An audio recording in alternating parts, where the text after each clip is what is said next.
Ahoy, hoy, friends! Pesto Parmesan and Peldor joy to all who celebrate. Bit of foreshadowing into a future season, I realize, but we'll get there when we get there. Welcome to the Salon. Tonight is Star Trek Deep Space Nine Season 2 Thumb War, a Cobra Kai. You know if you know. How is everybody doing? Good. Fine, How are you doing? I'm having a delightful evening, and it's even better with all of you and our audience joining us today. Aw, yes. I'm back, baby. I missed you guys. Yes, welcome back. You're here with Joanne now. I am here with Joanne. Hello, Joanne. So excited to have you join me. Hello. Yeah. Hello. I'm going to balance out the women. The women! That's for you, Ken. A little TOS alert early on. Yeah. You're like, the women! The women! Pipe off. Sound off in the chat. How y'all doing? Welcome, Johnny. Good to see you. Thanks for joining us. Hello, Joel. Hello, speakers being active in the chat as well. Love to see it. We are going to have a lovely evening. We're talking about the second season of Star Trek Deep Space Nine. But before we really get into it, we must, of course, set an intention.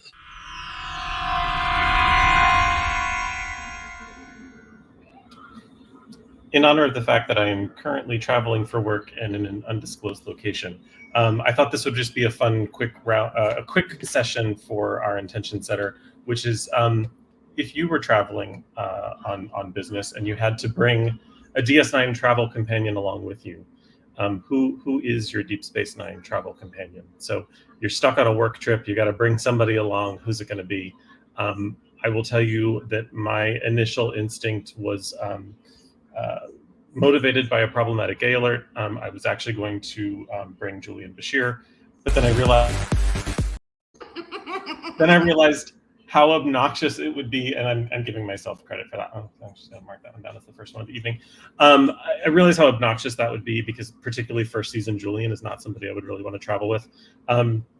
So I think I'm actually going to bring Keiko along. I have questions. She never got enough screen time. I'd like to spend some time with her. She's smart, she's sassy, and she does know how to replicate a mean dinner.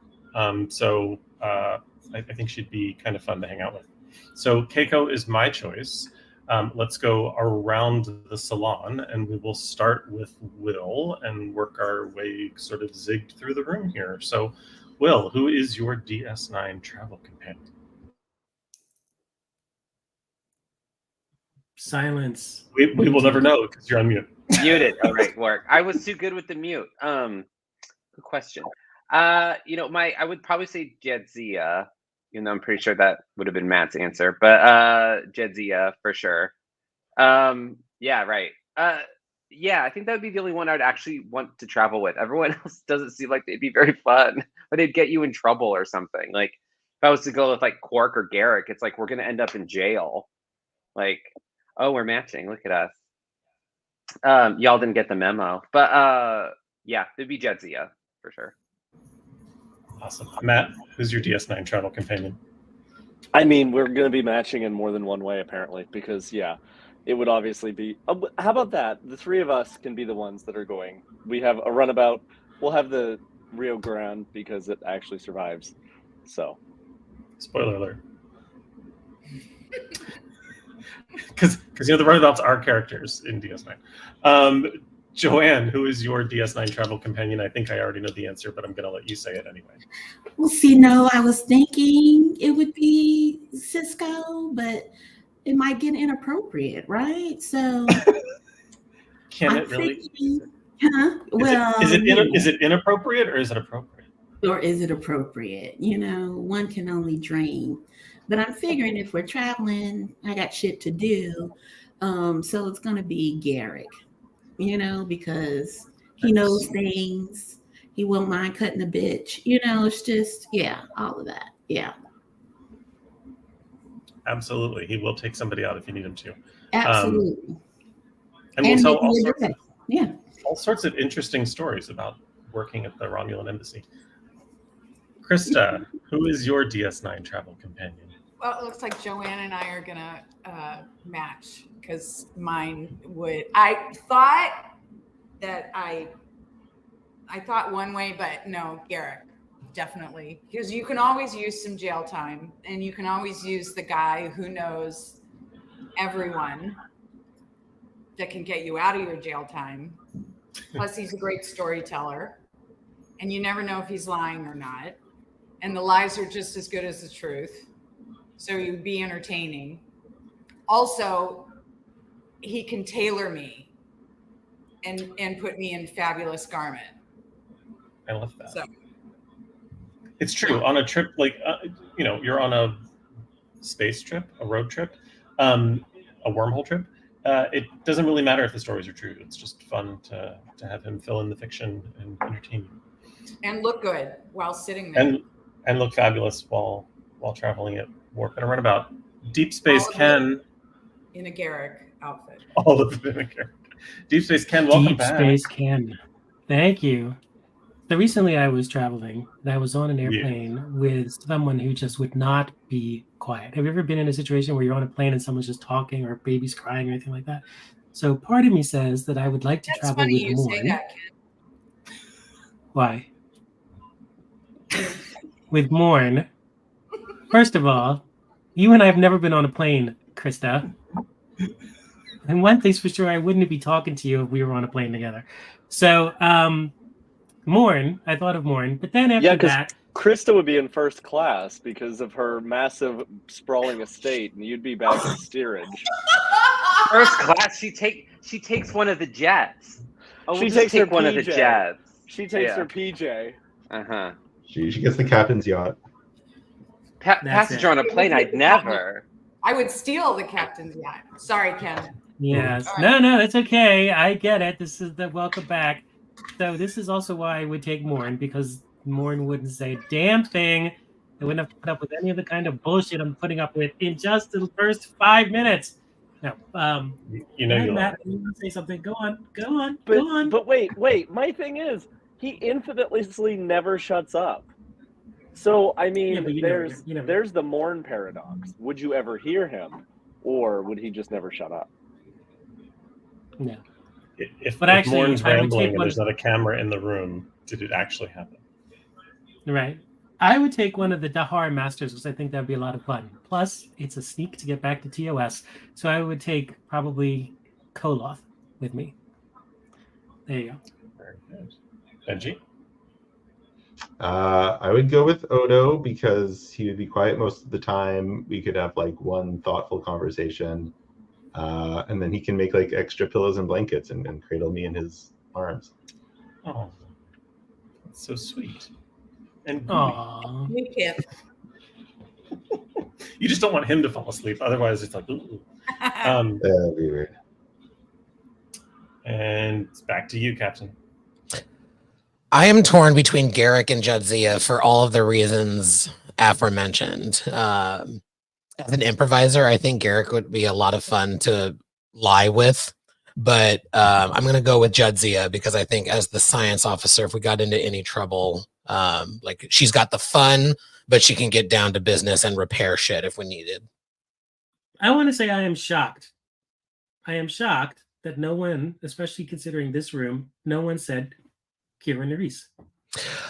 I only get one, and she's a badass, but she can't fix the ship. Gotcha.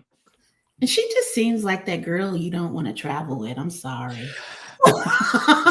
She's great. She's great when we're there. She's great when we're there. But like on the trip, she's just kind of like a little bitchy. She's arguing with the ticket clerk. She's screaming. Yeah, and not in a Karen way, in a like a aren't good enough. It's We were It's like going to actually travel together, but TSA pulled her aside, and then she called them fascists, and it just went downhill from there. Right. Yeah. She lunged across the counter at them. You know, like folk, I'm gonna always have to be like, you know, oh, she didn't mean it. You know? Yes. Yep. Wow. But then, Okay. but then you get We there, love and then her. there's. But then you You get there, and just she don't recognizes know her someone when from the we're alone. occupation days, and then has to kill him. Like then Yeah. it always turns into a manhunt later. Like there's always randoms around, like, no, girl, no. Kira again. Okay. And most missions with Kira are one-way mission anyway, so. Yeah. Oh, look, everyone. Everyone it's other than another Kira. medic that Kira hooked up with. No love for Kira Nerys. Okay. I All would've the gone love with for Kira that Nerys. is I just want to real. travel. Yeah. Wait, say that again, Krista. I would have gone with Vatic. I can't pronounce his name. Vedic Barile.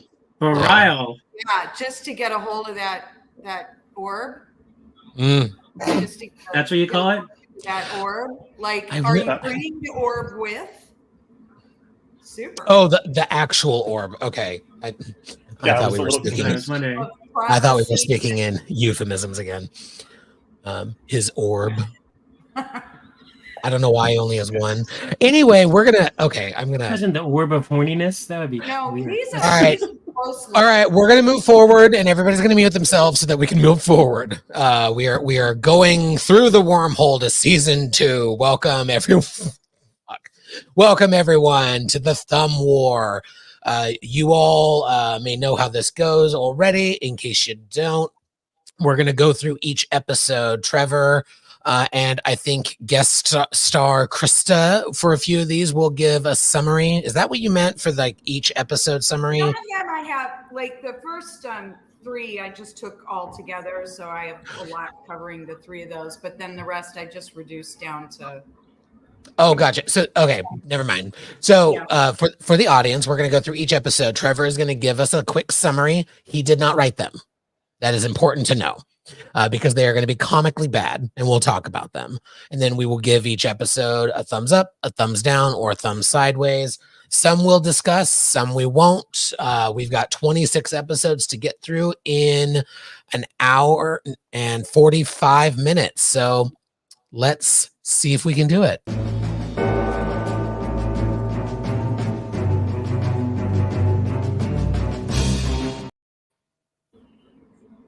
Season 2, Episode 1, The Homecoming. First comment I have is that I forever and until tonight thought it was just called Homecoming. It's The Homecoming.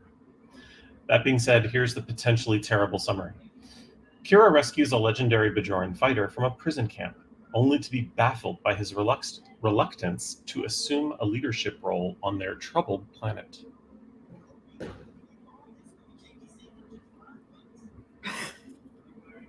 Not the worst one. There will be others that will be far worse than that. But yes. Quark finds or is given an earring. The earring has dermal residue on the back, which is always kind of gross. That identifies it as the earring of a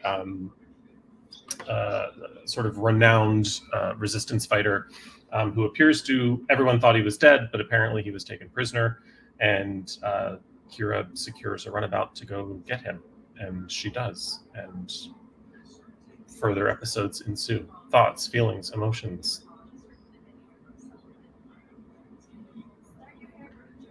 I am at a disadvantage, as I mentioned, because I don't remember some of these early episodes. So I'm going to leave it to others. Those initial moments coming into the episode, I mean, you cannot deny that Avery Brooks has got some gravitas. That man owns a room. These episodes, I think, set everything up really well. I think it really, like, these are the first ones that you really start to understand, like, what is going on, some of the background. Like, it's been mentioned, but this is actually, like, diving in and actually setting it up on a deeper level that we actually get to see kind of pay off as the whole season goes. And then, like, what the fallout is seasons later for other things that happen. So I think these are really good ones. The performances are kind of up and down for me, but that's just me. Well, I remember the one thing about Deep Space Nine, one of the things about Deep Space Nine that I was very impressed with, especially since it was very young still at this point, and especially looking at season 2 of The Next Generation, for example, is Deep Space Nine had no problem world building, and then world building well beyond what they inherited from The Next Generation. And I think that these 3 episodes really show that this series is going to take it in a very different direction and has no qualms with a long-term continuity. And you just start to see it here in so many ways. And this season is somewhat uneven, and we'll get into that. But I think these 3 episodes sort of set the tone of, we're building something huge here that's going to last a long time. And this is not your dad's Star Trek, as it were. I agree. It's really, I think, a seed, for a lot of what's going to happen. And I was really struck by like kind of the opening image of Kira with her hands kind of up in surrender, because the first season, she spent really kind of in rebellion, and I'm not sure I'm going to like these people. And, it was fascinating to me to see her, just kind of standing in this pose, hands up, kind of in surrender. And then all of the things, and the matters of faith that kind of unpacked for her over the first 3 episodes was really kind of compelling and very provocative to me. And like it really captured me. But then, yeah, this is not my favorite season. But these first 3 episodes really had me thinking, right? It was very beautiful image-wise, I thought.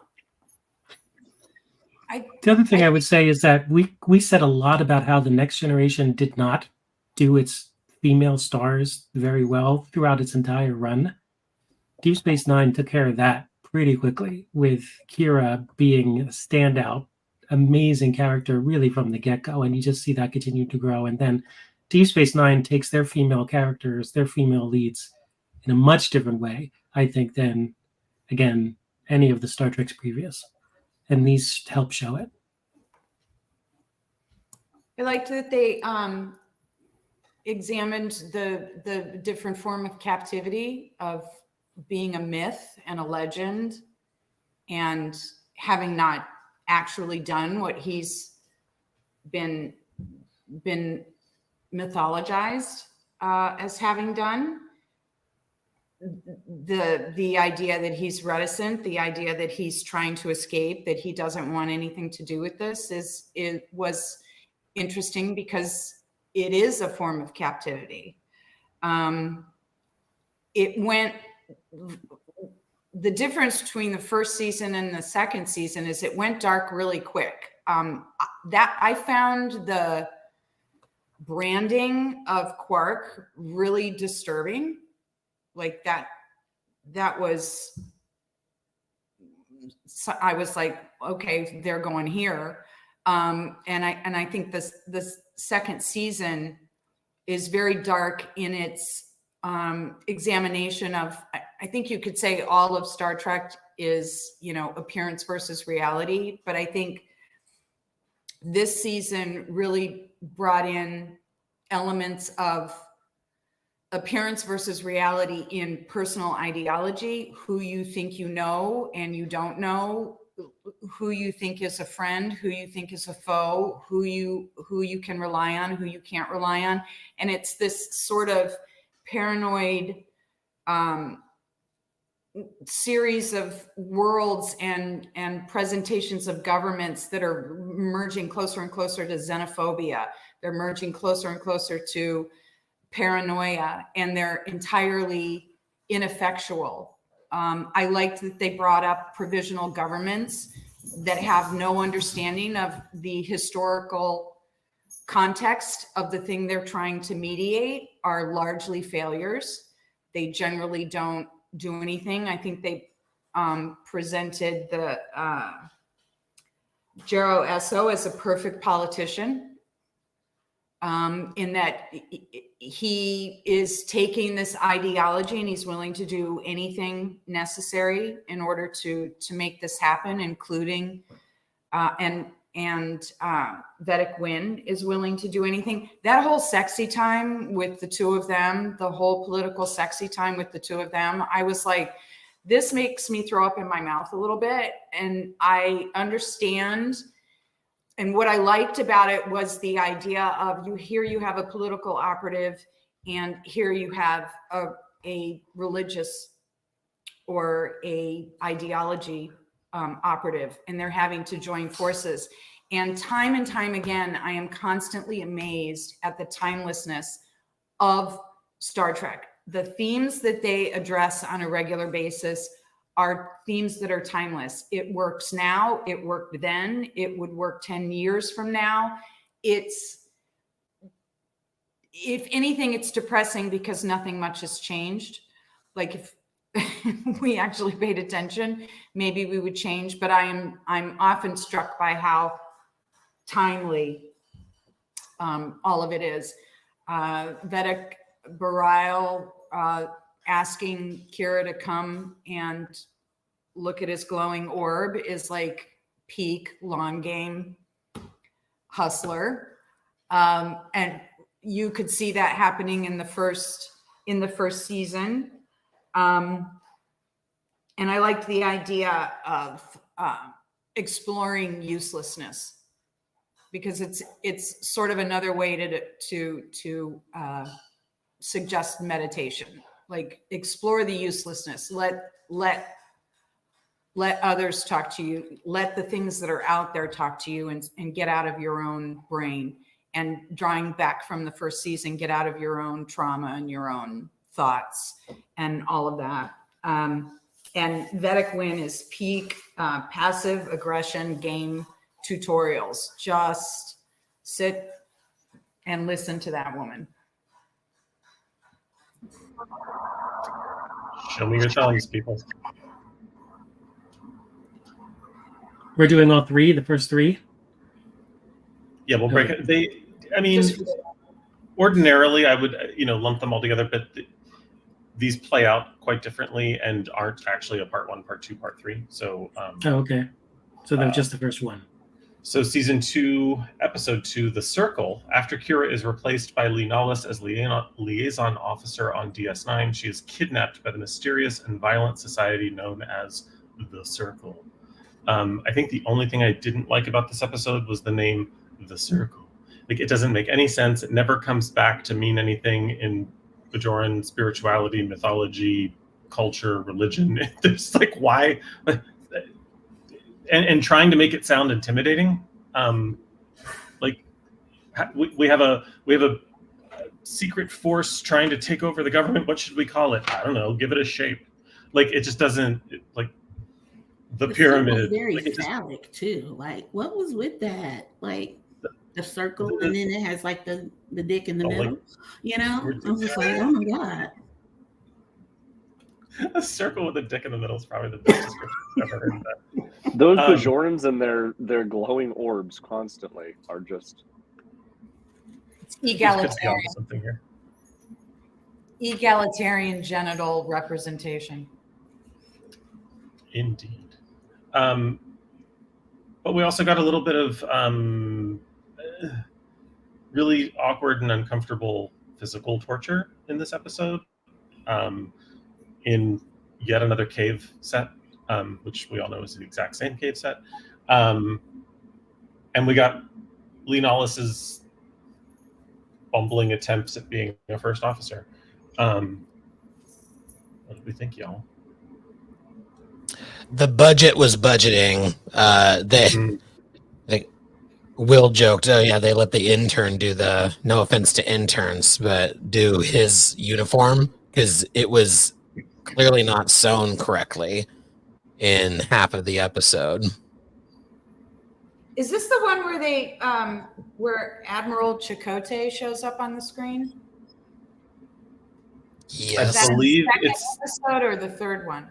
It might be this. I think it might be the end of this one, or maybe it is the beginning of the next one. But yeah, because do they evacuate at the end of this one? Yeah, they go all home alone. They do. Everyone becomes Kevin on the Home Alone station, and they prepare for battle by submitting scathing Yelp reviews regarding the quality of Starfleet military rations while they're all hunkered down. Yeah, my thoughts on this episode. All the first three, we're doing them separately, but I'll just say the first three really are one in my head, which I like. This was the first time, and I think the only time that we've done sort of a 3 arc, even though it wasn't technically called parts 1, 2, and 3, until Discovery season 3 gave us a third parter of reunification.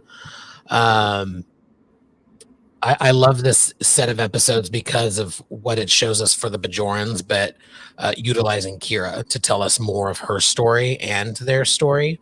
And we got Steven Weber at the end of this one. It's delightful. Oh, reprising every unctuous character he's ever played, ever. Like, just so brilliant. Well, give me some thumbs, people. What do we think about the circle? I just wanted to say this also has like one of my favorite scenes in the show, which is that like super awkward scene in Kira's quarters when she's gonna leave the station and they're all like, "Oh, are we friends yet?" And then she says that they're friends. These are my friends. My friends. I saw a lot of sideways, so give me another count. The ups win it, but not as strongly as episode 1. Season 2, episode 3, The Siege. Kira and Dax risk their lives to reveal the truth about the coup to the Chamber of Ministers, while Sisko defends the station against Bajoran rebels. Okay, so far these descriptions are significantly better than literally every other season of Star Trek. So yeah, this is the full-on DS9 Goes Home Alone episode with them hiding, like I am right now, in the conduits. They're all wearing horrible civilian clothing, which kind of doesn't really make any sense. And eating candy bars. Meanwhile, Kira and Dax get dropped off on a moon hoping to find a fighter, and they do, and they crash it and end up dressing like Vedics. Thoughts, feelings? I love an atmospheric ship battle. It was a little... Star Trek does Top Gun. Because every time they shoot off something from the ship, it always takes me out because they always like physically they go like they do like this emphasizes that they're utilizing the weaponry on the runabout or whatever, but they're always flinching and stuff. So it's Dax in the back doing all of these weird flinching things. I do that whenever I play Nintendo. So like no, even you're like tapping. Yeah, I don't do that. So yeah. I thought this one was a really fun, campy, like we finally get to see the gang doing stuff, you know? Like they're actually having to all go out and like they each have their own little piece of the puzzle that they have to do, and like we gotta go Power Rangers separate and, you know, go on our own and everyone needs to succeed. I liked it. I thought it was a lot of fun. I also love a hiding around in the conduits. We know this station better than you do, or we know this ship better than you do for the TNG episodes that did it. Yeah, I thought this was a really good one. Overall, fantastic. And especially with the whole subplot of the Bajoran leader, you know, constantly like, no, this is what they're doing. I have to get him. I gotta go hunt my damn white whale type of thing. It was fun. I liked it. Yeah.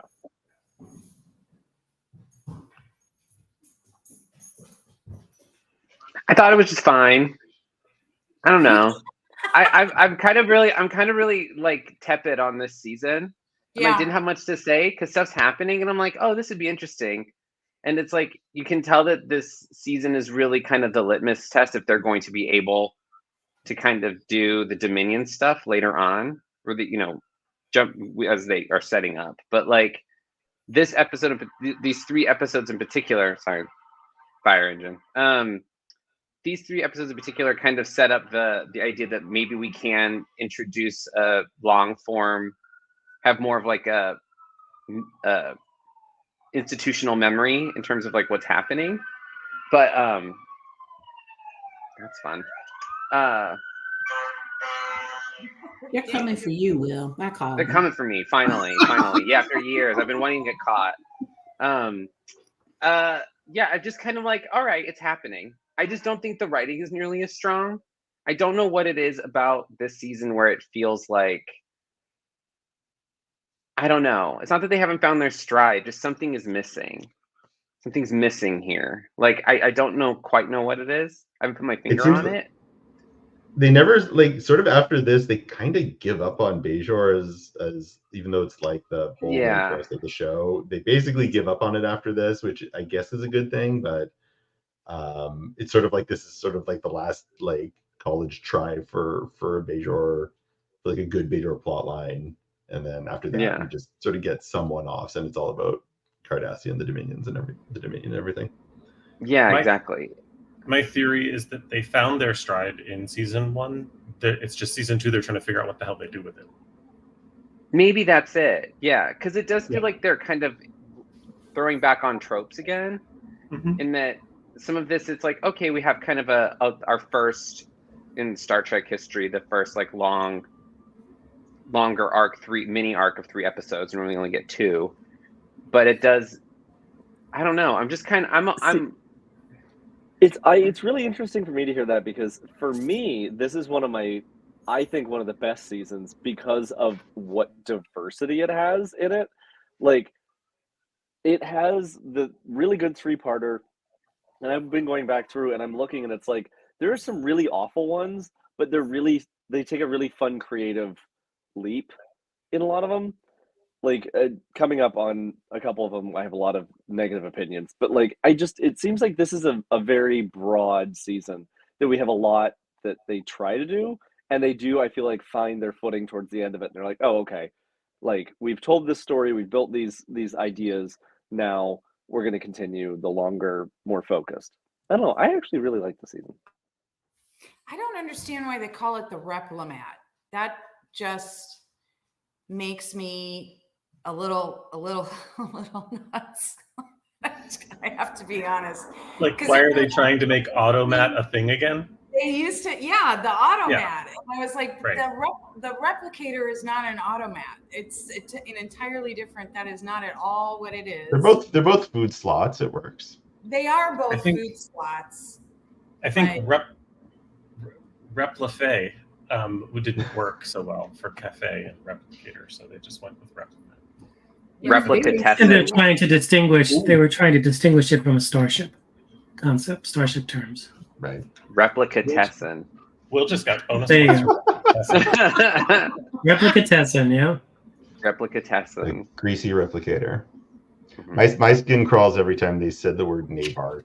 It's just like, I don't know. It's gross. It's like hearing moist, but worse for me.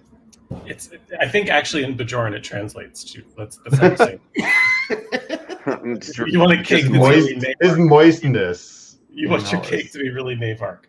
All right, people, tell me what you thought with your thumbs. Yeah, I don't remember these that much. I'm gonna have to give it a sideways. This is actually landing in sideways. All right. I'll allow it.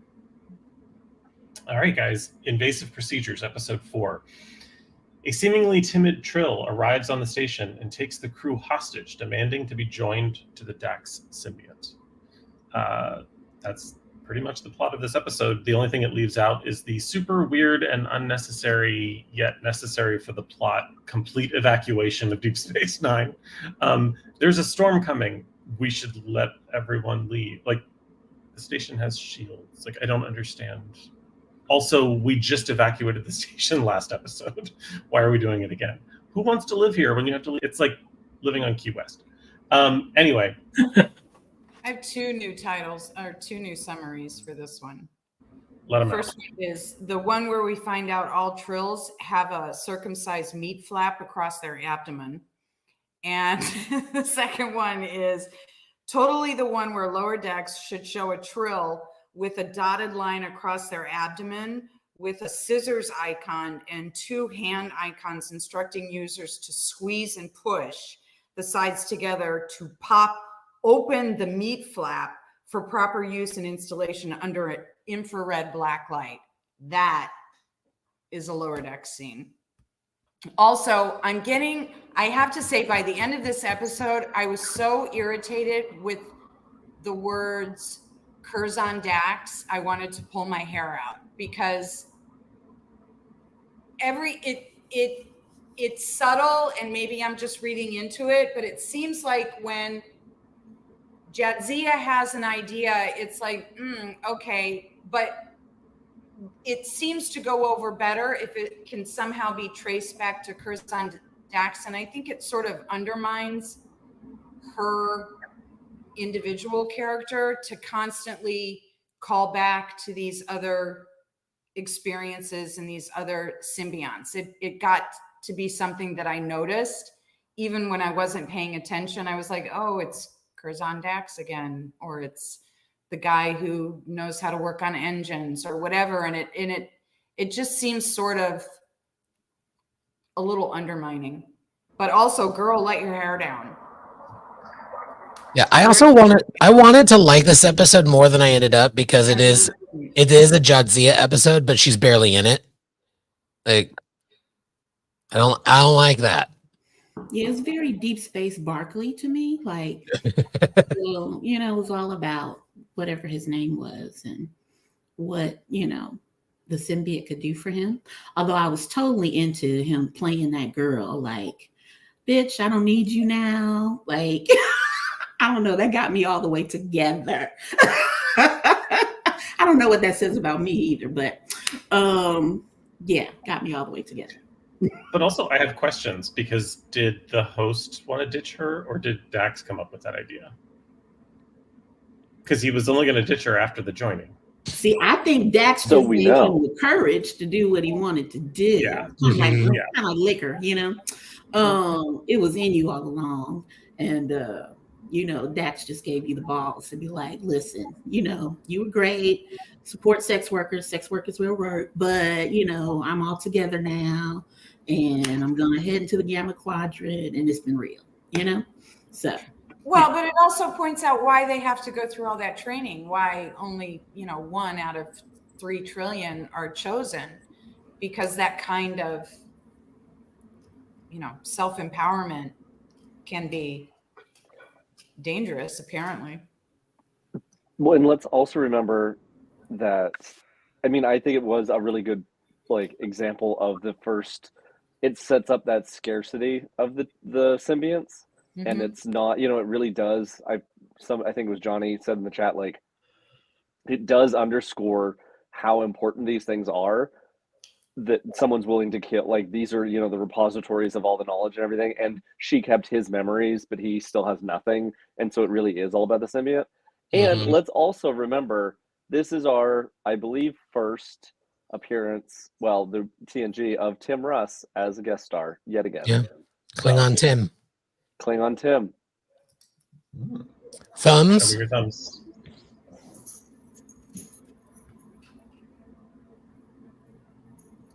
That's a size. So I wonder, did this Tim Russ appearance happen first? Because the Tim Russ appearance in TNG was a later season. So I wonder which one was first. That is a good question for Google, because we are moving on to the next episode of Deep Space Nine. That's right. Wah, wah. Laugh it up, Fuzzball. This would have been first. Just for the record. Because that episode was later in season 6. Season 2, episode 5, Cardassians. A moral dilemma arises when a young Cardassian boy, orphaned by the war and raised by Bajoran parents, becomes a pawn in a political game. Welcome to yet another episode of Star Trek Doesn't Understand Adoption. What do you guys think?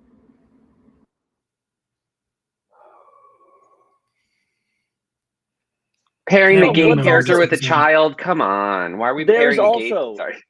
Yeah, that's exactly what I was about to bitch about too. We get pedophile Garrick. You have a very attractive boy here, and puts both of his hands. Oh, I would like to go see him. I promise I'm just a spy, not a creep. I would have bitten him too.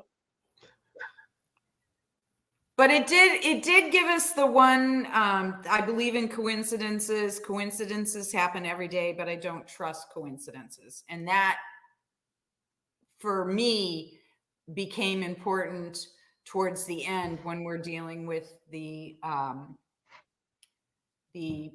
election of the new Kai. Like, there were a lot of coincidences happening in that episode that were completely ignored. We'll get to it, but I like that Garrick plays chess 100% of the time. He's absolutely ruthless and sublime about it, and he has a calculated indifference that is you don't often find in a tailor. A plain, simple tailor. Mm-hmm. Yeah, I still, Star Trek never quite gets these stories right for me. I think of Suddenly Human from Next Gen. I think of this episode. I think of the frequency with which Worf and his parents are interchangeably referred to as foster parents, adoptive parents, and parents. Like, they're just Worf's parents. Let's move on. Whoever writes these doesn't seem to understand that when a child's adopted, those are their parents. And yes, there are certainly political intricacies within this episode, but one of the things that makes this episode very confusing and morally is the fact that it looks like this child is played by like a 27-year-old actor. So I'm like, but acts like he's 5. So I'm like, I don't understand. Is this an adolescent? Is this a little boy who just has a large body because he's Cardassian? Like, I don't understand what's happening here.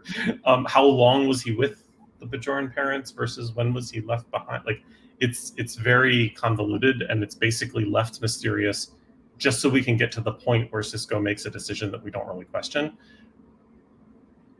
But if we had answered those questions, it would have made his decision make more sense to the audience. I'm going to stop rambling, but I have obvious struggles with this one.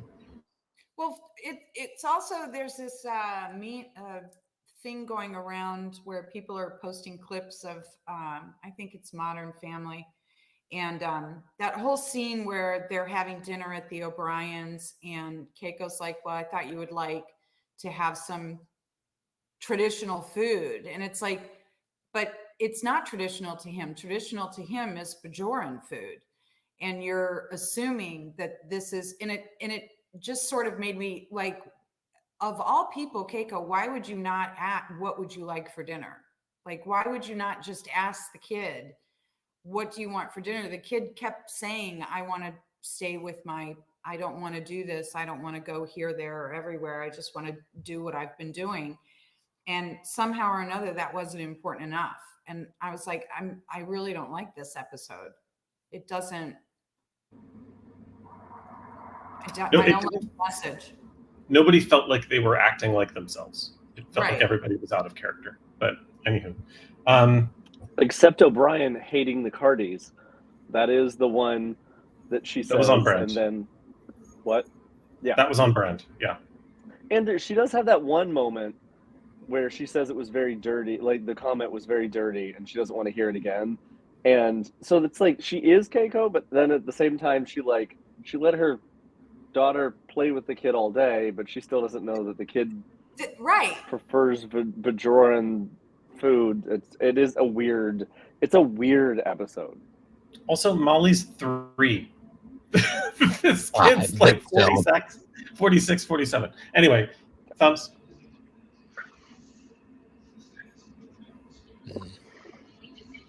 This looks like a sideways. Am I seeing that right? Yeah. All right. Episode 6. Melora. Bashir develops strong feelings for a woman who has difficulty moving about in the station's gravity, and Quark is threatened by an old acquaintance. I hate it. I hate this episode. Absolutely. I just watched it today, and I have been wanting to say this ever since I watched it.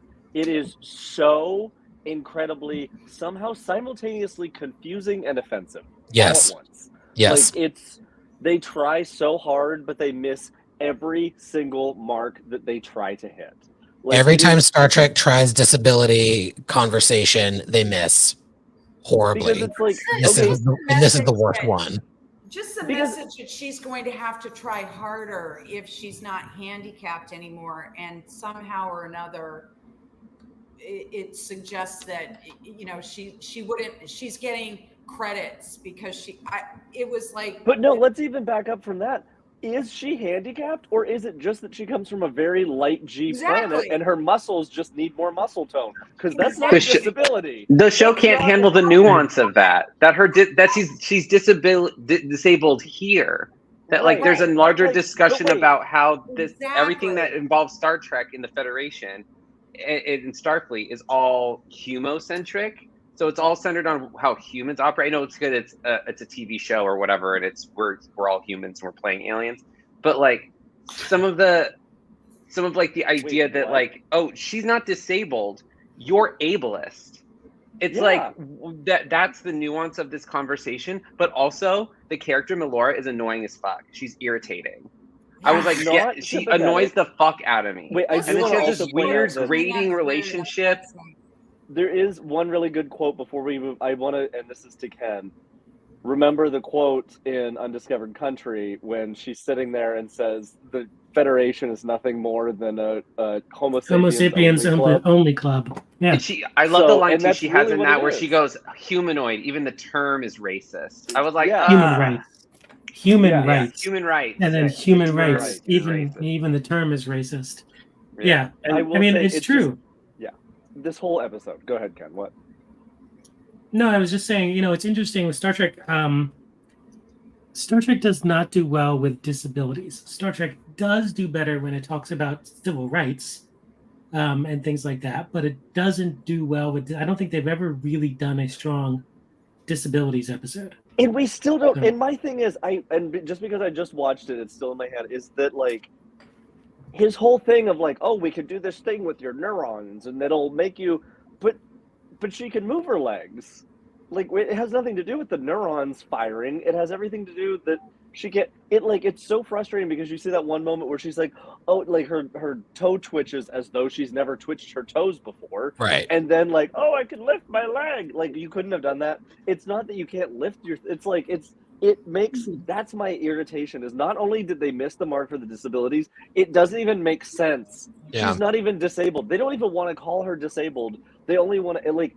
Just it's non-committal.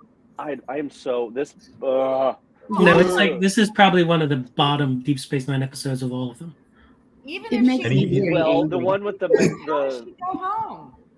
the genetics people too. That's all I'm gonna say. That's not a spoiler, but that's all. Hang on, Yeah. Joanne, you were going to say something?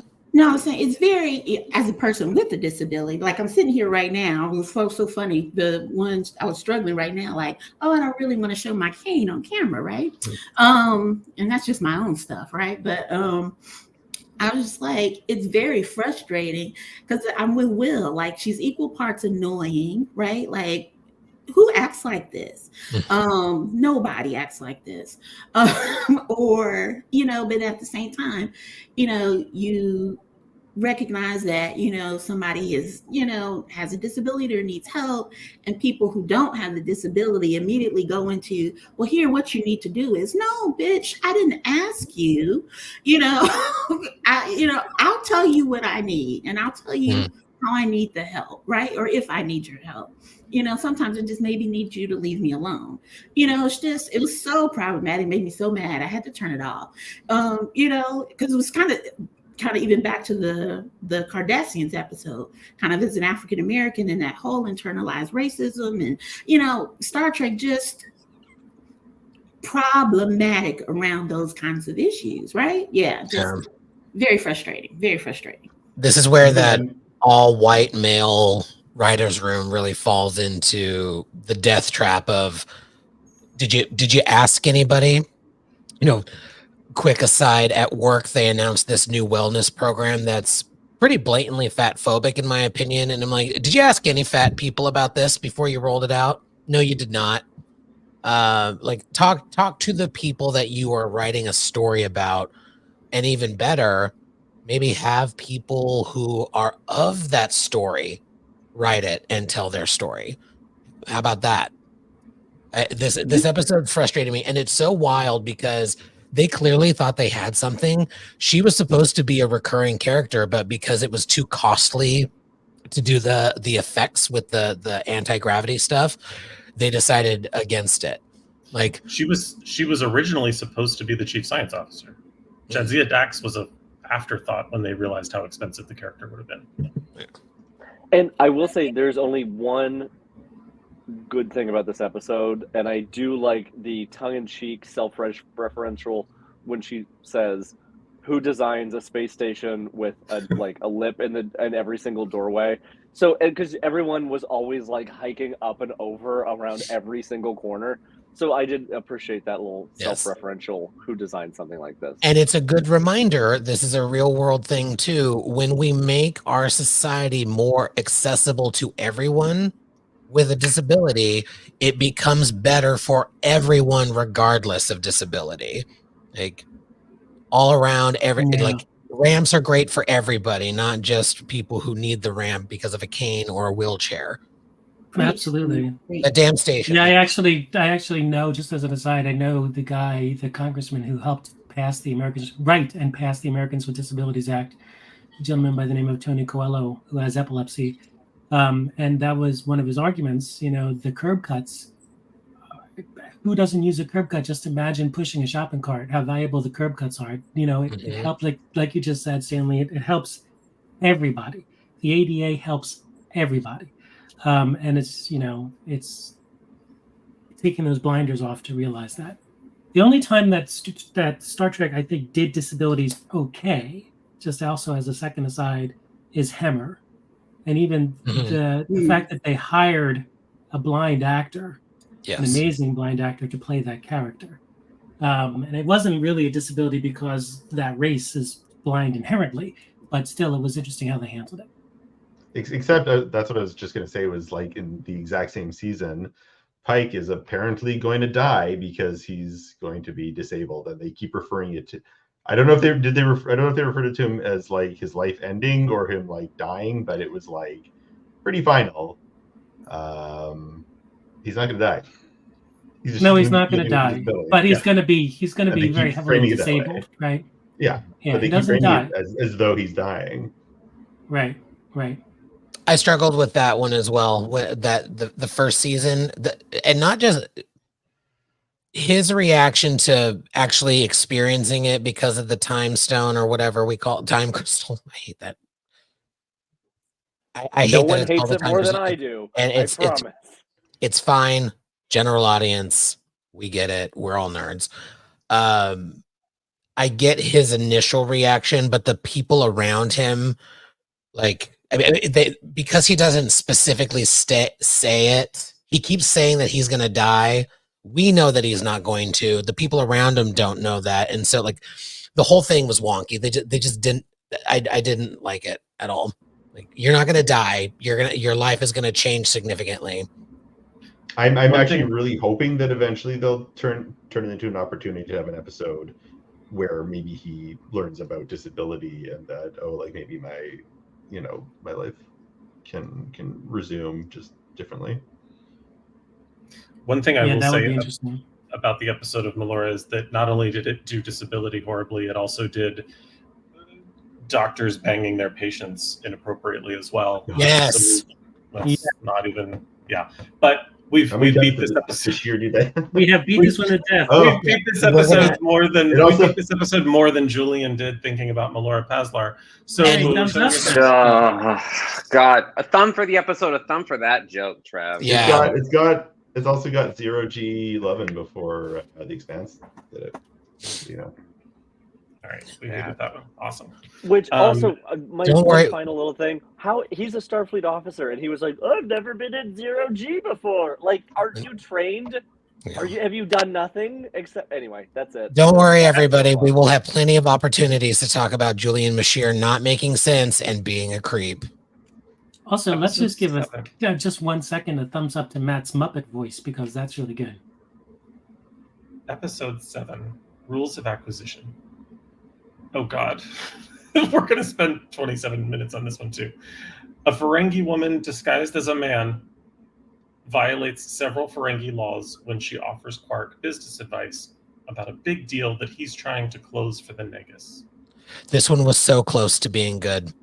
It was so close to being an episode about misogyny, and then it was like, whoops, they're in love. Come on.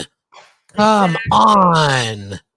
The gang visits the set of Tootsie, where Quark learns a valuable lesson in gender bias and loses love, but succeeds professionally. And I loved this character. There was a thing going around Twitter. What, like, a third or fourth level character do you identify with? And I'm going to say this is the one.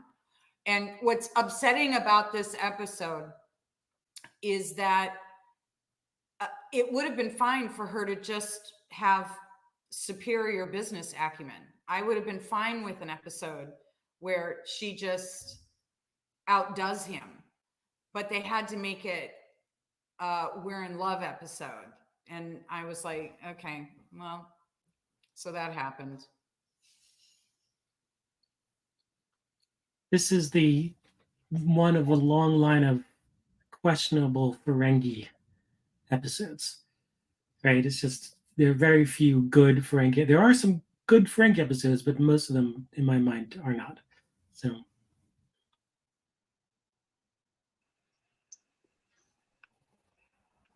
it was an episode that was fun. It was fun. That's it. Like, we get like some, I guess we could technically say these are sort of like the first stirrings of the Ferengi feminist revolution. So like there are other women out there besides Mugi who are, you know, thinking this way. So it's interesting to see that at first. But again, yeah, I have it exactly in my notes that it devolves because it turns into a love story. Well, isn't that the Bechdel test or some, what do they call it? Where two women the talk, Bechdel test, it's a Bechdel test. And this fails as well.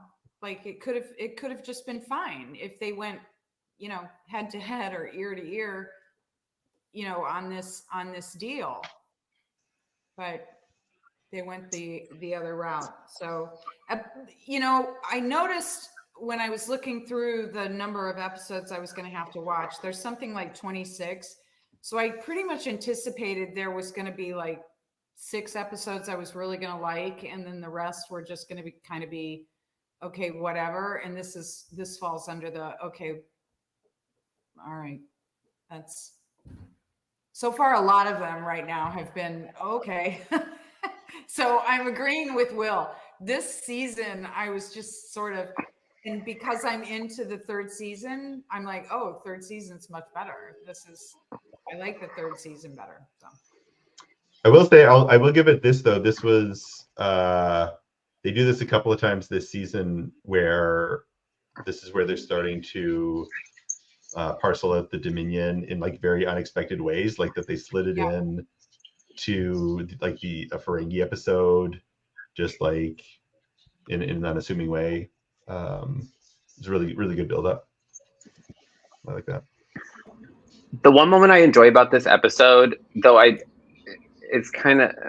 didn't really do anything for me, was when Pell confesses they love Quark to Dax, and Dax assumes that Pell is still a man and goes, oh, okay. It's just like, great, love that. Like, it's just kind of the general acceptance of homosexuality and like, you know, like Starfleet, but like generally where like Dax quickly accepts it and doesn't go like, you're what? But oh, you're a man. Like just kind of like moves on. I mean, like with Dax being kind of a trans allegory, but that was like the one moment I was like, oh, that was nice. And the rest of it,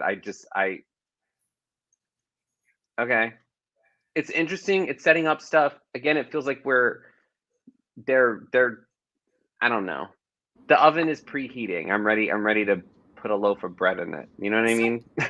Sometimes it feels like this season is basically one of the sole purposes of this season is to show how each species is still operating under a very misguided idea of things. Because when you have the one where the Bajorans refuse the farmers, and like they're all still operating under these past ideals while expecting to move into the future or to make things better and become more unified. And it's great as a theory, it's great as words, but it's not in practice. And this is kind of one of those where it's, you know, clearly this woman was very smart. She had business acumen. She understood all the rules of acquisition. You know, she could do fine on her own, but because of a female's position in this society, that was, you know, tantamount to treason. So they're still operating under this kind of backwoods sort of way. The Bajorans are, the Kardashians are, they're all still operating like there's been no progress at all. And in fact, the entire season sort of highlights why there's been no progress. And it's because the lack of progress benefits those who have the most power. They want to keep it that way. And again, timely message. These are things that happen every day here. So, and if you can point out a disabled person, if you can point out a treasonous person or a collaborator or all of this, then you're busy pointing and you're not really paying attention to anything that's going on. It's just distraction. So, and I may be remembering down. That's a stretch. Yeah, I may be remembering wrong, but if I remember correctly, I didn't like Quark's reaction. Like, even though I understand that the whole reveal that she's female and that was, you know, culturally upsetting to him, but I feel like when am I remembering correctly that she initially expressed interest in him before he realized that she was female? I know that she had told Dax, and Dax thought that she was a man and was like, "Oh, that's fine, whatever." But I feel like Quark became uncomfortable. I don't remember. Maybe I'm remembering. I think you're right. They had one of those extended, you know, aspect ratio stares. Yeah, I just remember that felt like it could have been done differently and still been as Quark could be, but still play that out differently. Anyway, sorry. Thumbs?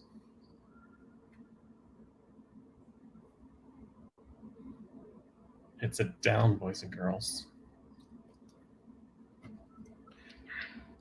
Episode 8, Necessary Evil. An attempt on Quark's life leads Odo to reopen an old investigation and remember his experience from 5 years previous, when he and Kira were on the station during the Cardassian occupation. This is the first like 10 out of 10 episode for me. This thing was good.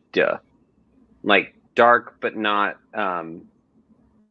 but like thematically appropriate. Like it felt like it needed to be a dark episode where Odo kind of deals with his own past and all of this.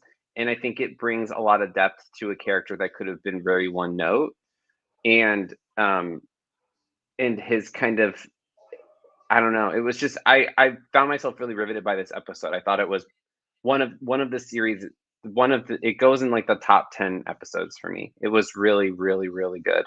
So big thumbs up for this one. But in a middling kind of season thus far, it's nice to have a point of really strong writing, direction, and action kind of come through in like a character moment and not be like bogged down with action. It was just very character driven and dealing with kind of a really horrific time for everyone involved. So I just great, just a great episode. Really, really good. Like kind of sees where DS9 starts to break away from TNG, I think, in a really consequential way. So, and this becomes like a genre DS9 episode where they do like these flashback episodes, and we have to go back and we have to address like this like uncomfortable thing, like everybody did things that they didn't like. They have to confront that in themselves. They might have to confront that in their friends that they've come to care about. And yeah, this one is phenomenal. And also interesting, like because we've been through the pandemic, I've sort of become interested in like what happens to people in societies where everybody goes through like a years long crisis, and there's like a before and during and after, and seeing like in this case the during and after is interesting. And then also themes of how like if you're wealthy and privileged, you can weather those things better. I thought that was interesting too. So go ahead, Ken. Well, I was just gonna say, anytime you give Renee an episode, and you focus an episode on Odo, Renee Auberjonois was just first of all, it was terrible he died so young, but he was just a phenomenal actor, and I think one of the strongest actors in this ensemble. And when you give it an episode to him, similar to when you would give an episode to Brent Spiner, for the most part with TNG, you knew you had a big winner on your hands.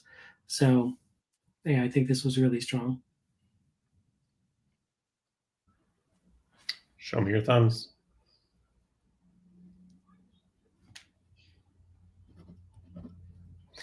Episode 9, Second Sight. A woman. The women. The wife of a prominent expert on dead planet regeneration, because that's what that's technically called, dead planet regeneration, provides bittersweet memory and heartache for Sisko. The premise of this movie is like the basis of why there is the Lifetime Movie Network.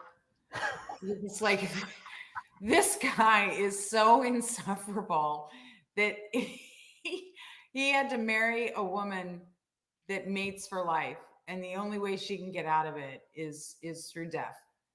So it's kind of the premise of every Lifetime Movie Network. That said, he does redeem himself at the end, but I think what annoys me is that it presumes that Sisko is somehow not aware enough to recognize that this person isn't just walking around all the time, that she only appears at certain points. She's only there at night. Like, it presumes he's kind of an idiot, and he's far too contemplative to be this much of a sucker. Yeah, a few people are really out of character in this episode. Like, everybody acting enthralled by this man. There is no way that Keanu Reeves gave two shits about him. Like, well, in fairness, she did say several times, like, do I have to be here? Do we have to? Would he notice if I left? So, like, at least she was. But there was Dax seemed. I don't. You're right. There was too many people that were like, it doesn't. Maybe everyone was humored because they're like, I don't really give a shit. You're going to be here for like a week and a half, It's also, I mean, we've kind of touched on how season 2 keeps hitting these broad areas of humanity that Star Trek normally speaks to, but speaks to them very poorly. It also does a really shitty job of addressing grief. Like, oh, you know what is great to do on the anniversary of the death of your spouse? Meet someone new. Like, no, that's not, like, let's not mark that day. Like, I'm not saying that the other 364 days doesn't mean you can't get some. I'm just saying, like, maybe that's not where your brain is and your heart is on that particular day. It's weird. It's weird framing for writing. Like, the writer could very easily have said it's been more than 4 years or whatever. Like, don't make it the actual anniversary. That doesn't add to the anguish. It to me, it pulls people out. Like, it is weird. Like, oh, my wife died X number of years ago today, and time to meet a new one. Like, no, it's just weird. I told you I love all the problematic episodes. This is my favorite Deep Space Nine episode. Joanne, you are a bold woman. We found Joanne's Devil's Due. I love it. We found my Devil's Due. Absolutely. I watch Second Sight all the time. I love it.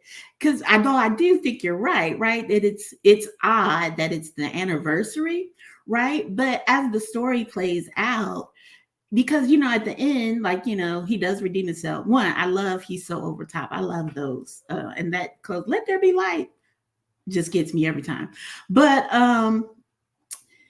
because she mates for life or whatever. And at the end, I'm thinking, oh, they're gonna get together, or she's gonna say, you know, whatever. But Cisco doesn't even really pursue her, you know, because I really just think he was just down to fuck, right? When he met her, you know, you're just kind of like, oh, you know, and describing, no, she wore red. And, you know, she was just like, she looks good. And even when he realizes, oh, wait, this is her at the dinner party, when he confronts her, he's like, you could have just told me you were married. Like, it wouldn't have stopped anything. We just could have, you know, I wouldn't have wasted my time, you know, trying to find out all these details. We could have just, you know, found a corner and been all right. I mean, he's just working out his grief inappropriately, but he was working it out nonetheless. And I was living for every moment of it. Like I said, she wore, it was red. It's like, and the way he delivered that was just so, it cut me to my core.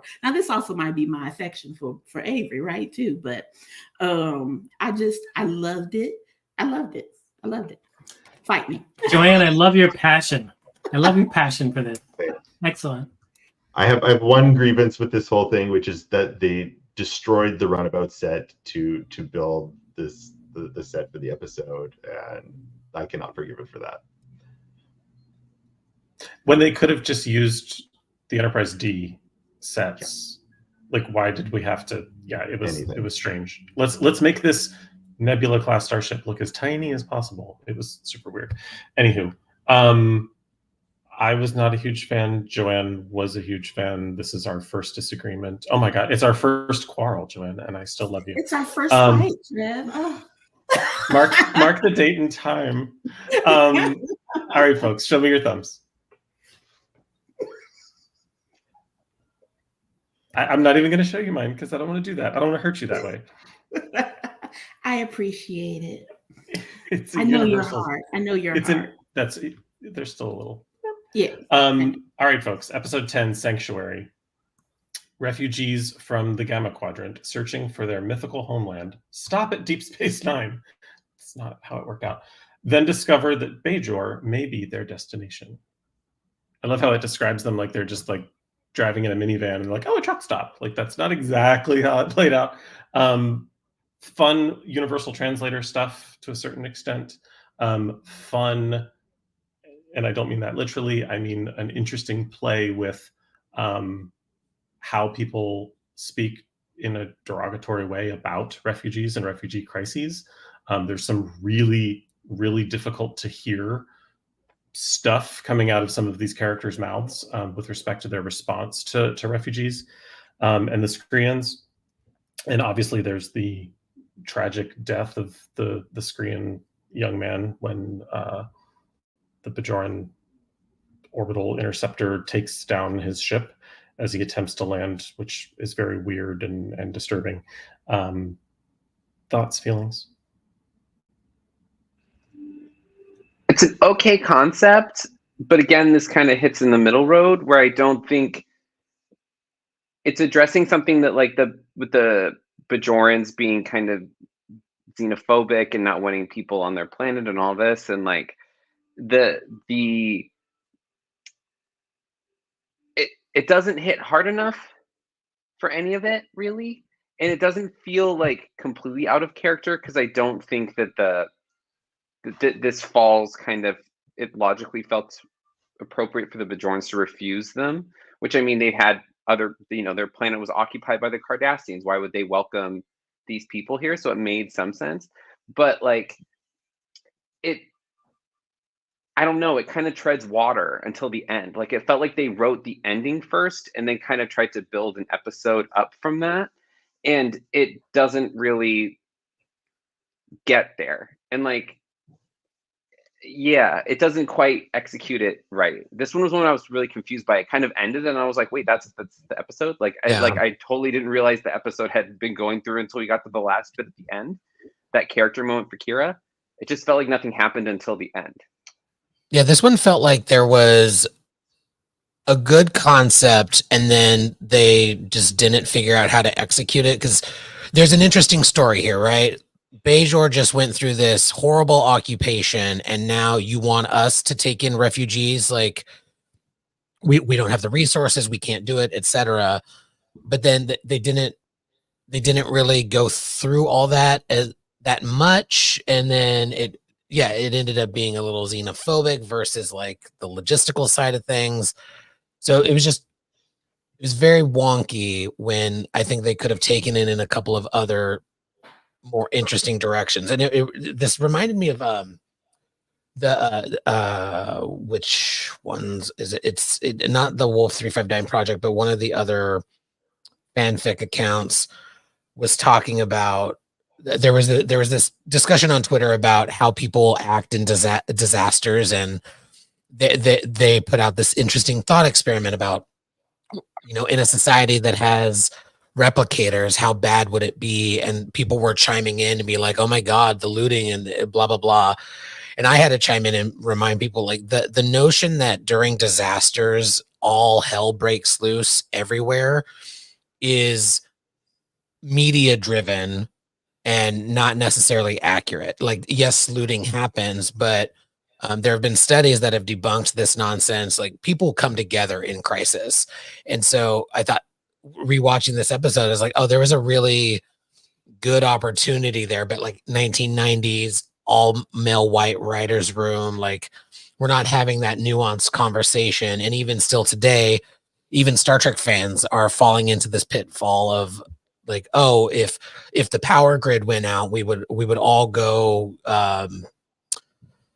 zombie apocalypse. Like, well, no, people come together. Like, not every prepper is going to be the victim of a theft because I know that you have food. Like, people will come together, and there was a missed opportunity here in this episode.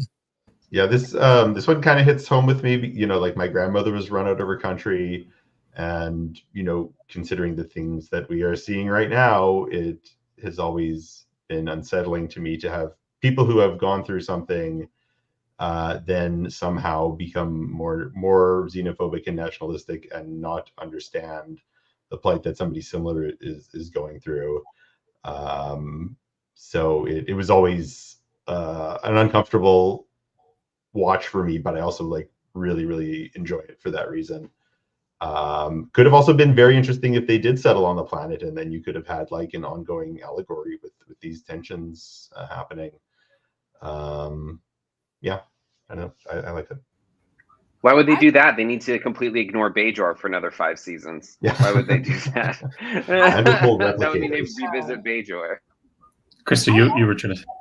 Huh? You were trying to say something. Go ahead.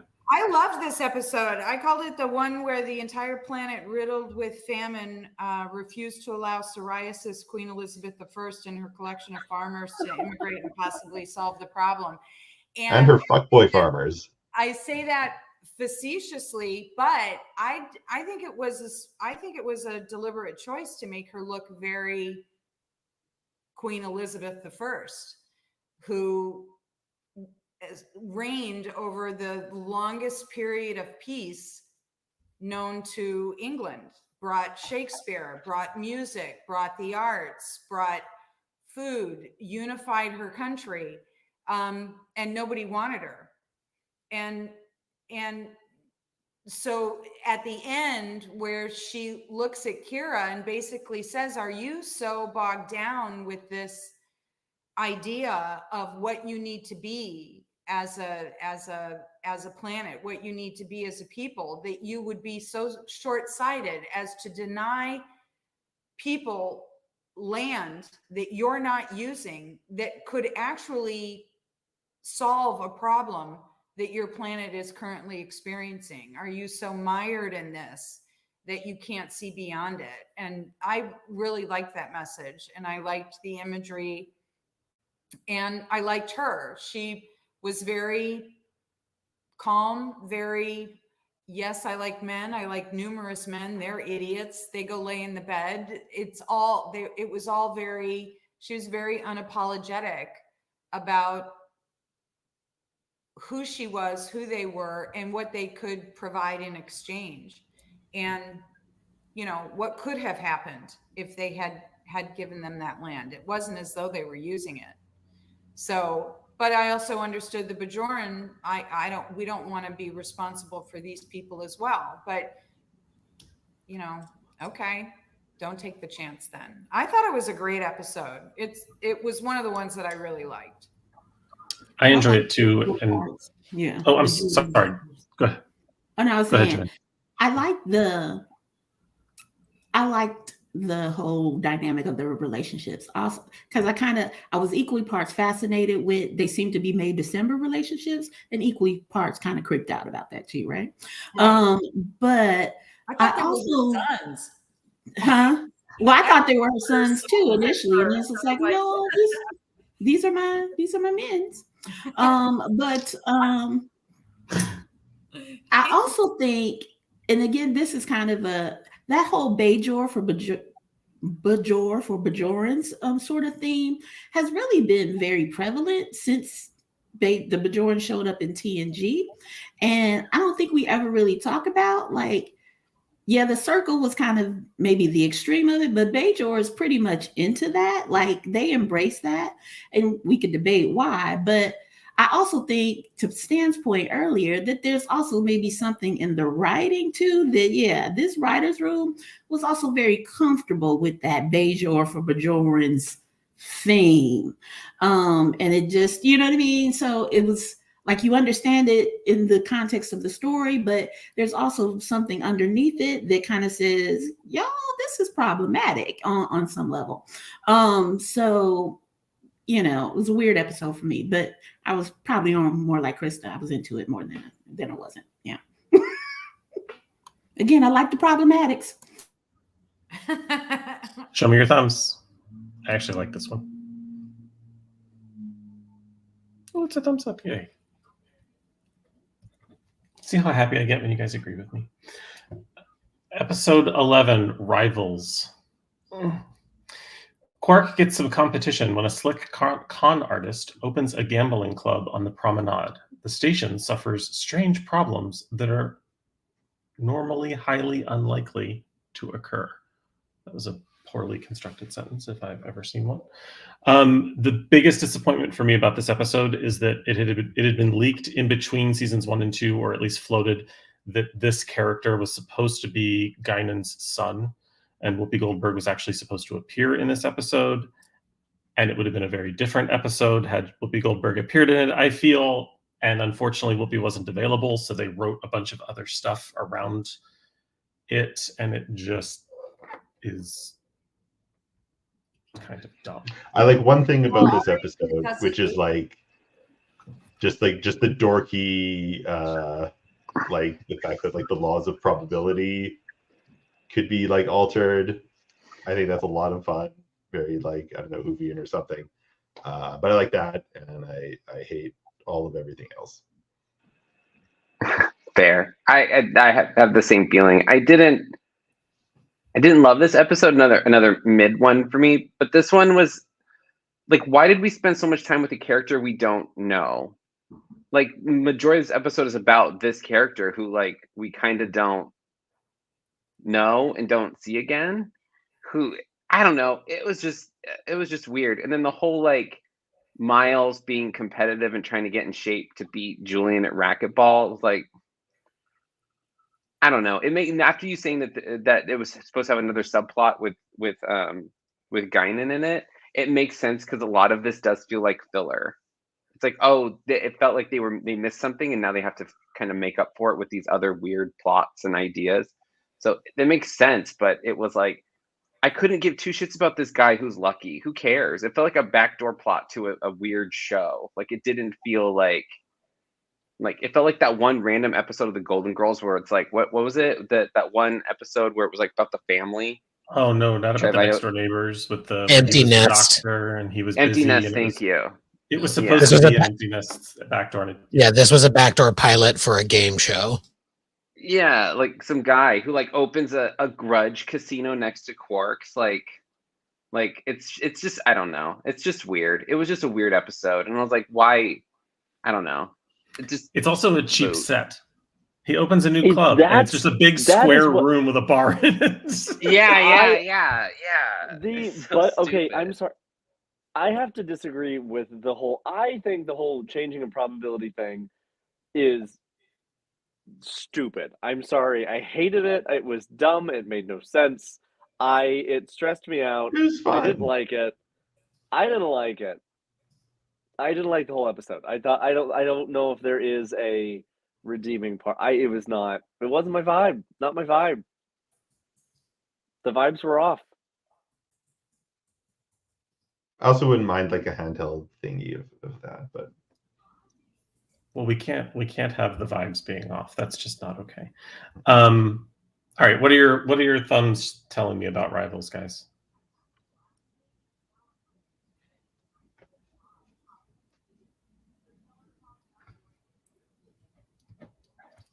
I'm going to call that a down. And that might be a trend for episode 12. The alternate, a life form retrieved from a gamma quadrant planet wreaks havoc on DS9 and seems to have a strange effect on Odo. If by strange effect you mean turns him into a ravenous monster at night. Like, that's an odd way of describing the werewolfian plot of this very bizarre episode, where it shows us once again that Jadzia has a really weird obsession with like monoliths on planets. That becomes a trend that you'll see later. Spoiler alert. It's because they're phallic, and she is a whore. And I say that as a positive, encouraging, uplifting thing. I don't know how I feel about the planet getting angry when they remove it. Matt. That also makes... That's weird.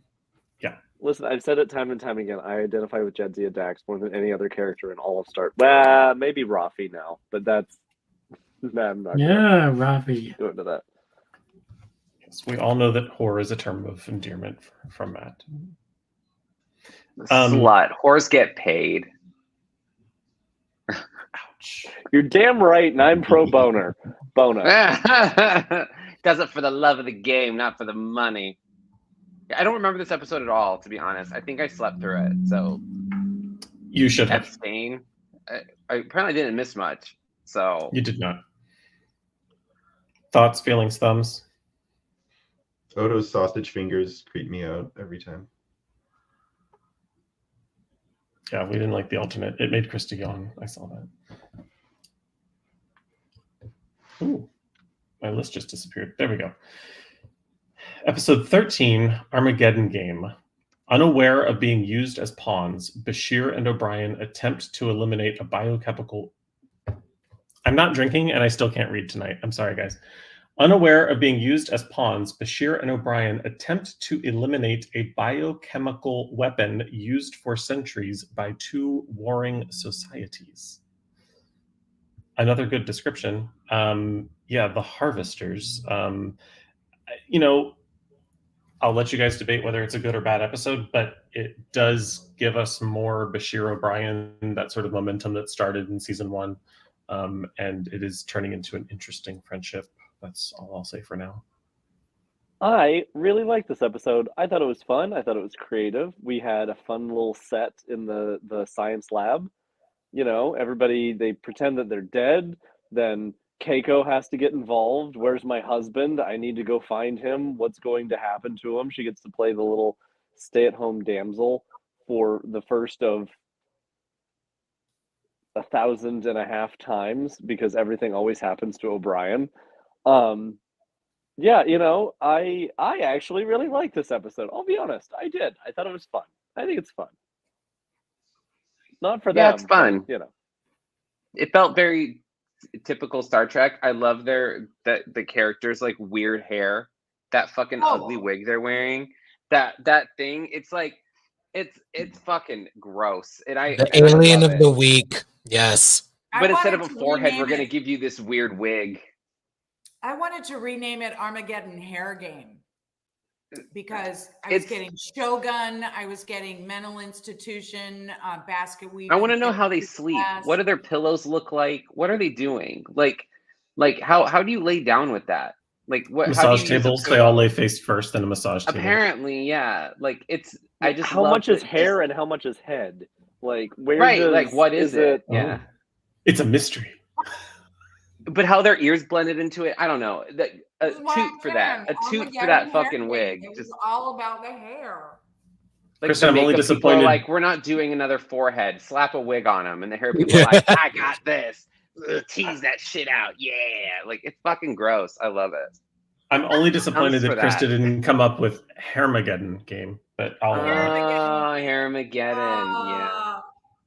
I like that Bashir conducts like marriage therapy in the middle of a Lord of the Flies situation. It's like, dude, you just really can't figure out a moment. I mean, seriously, read the room. He's such a doof. Yeah, I really like this episode. I like the friendship that's brewing between Bashir and O'Brien. I love Keiko. There was some runabout shenanigans going on. A lot of fun. I also love Keiko kind of solving everything. This would have ended very differently had Keiko not and they played it for like not only her knowing her husband, which was kind of a fun little joke at the end where like it turns out he does have this habit that she didn't realize he had, but no, I actually did an analysis of the chemical compound in the cup. It's coffee.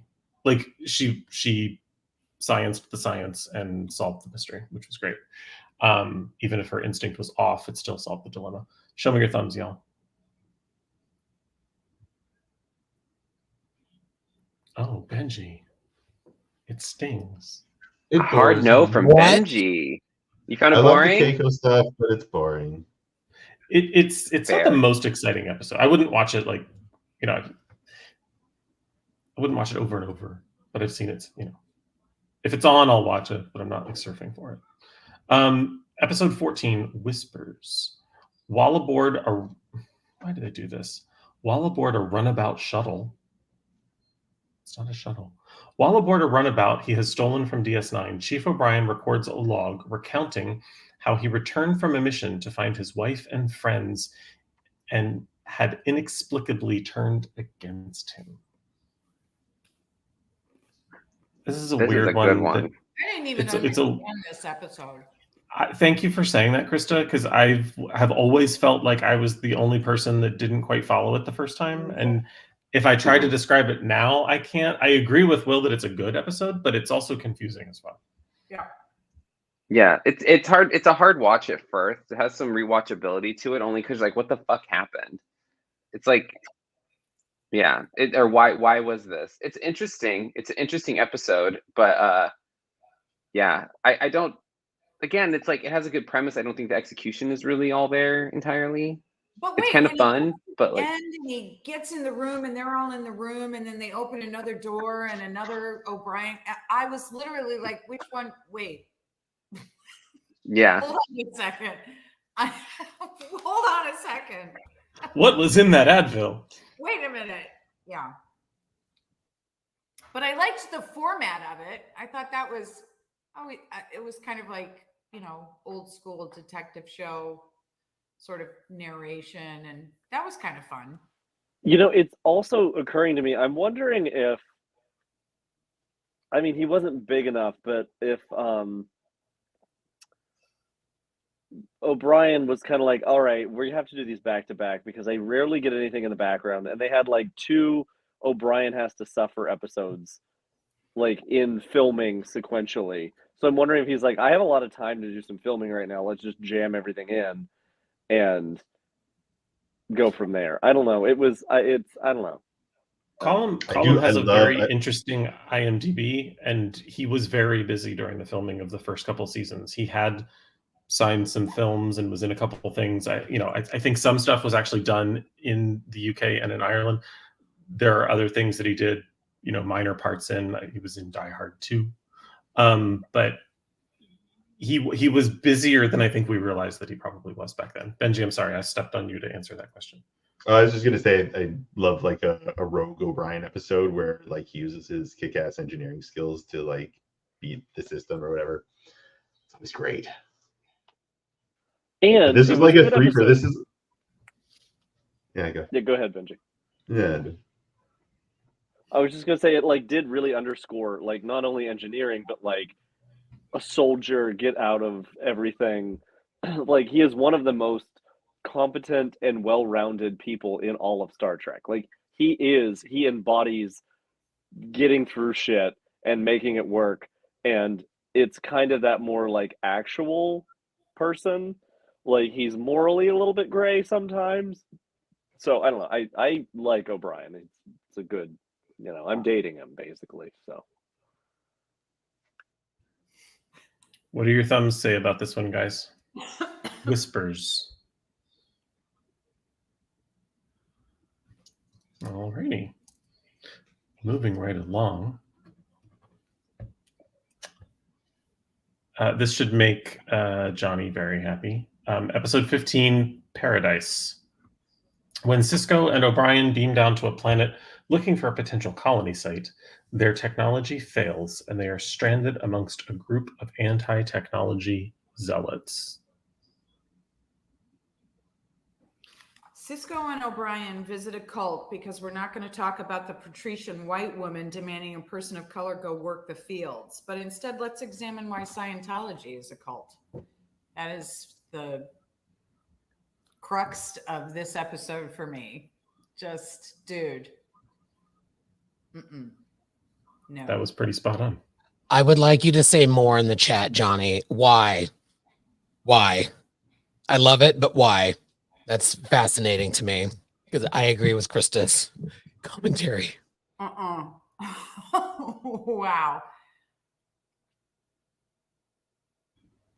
It's I usually everyone sit here silently until Johnny says more. I go to the chase when I want to show people like that's one of my first ones that I would, but this is a bold. You just rip the Band-Aid off and like drop kick him in there. Yeah. He's not wrong with that most recent. Oh, yeah. I think this episode is amazing to showcase how easy it is for people to fall into oppressive routines. Yeah. We are seeing that in the real world. That is a good point. That is a good point. I will say this episode gives us some really good Cisco. I mean, not that there are a lot of bad Cisco episodes, but I'm saying when they give Avery,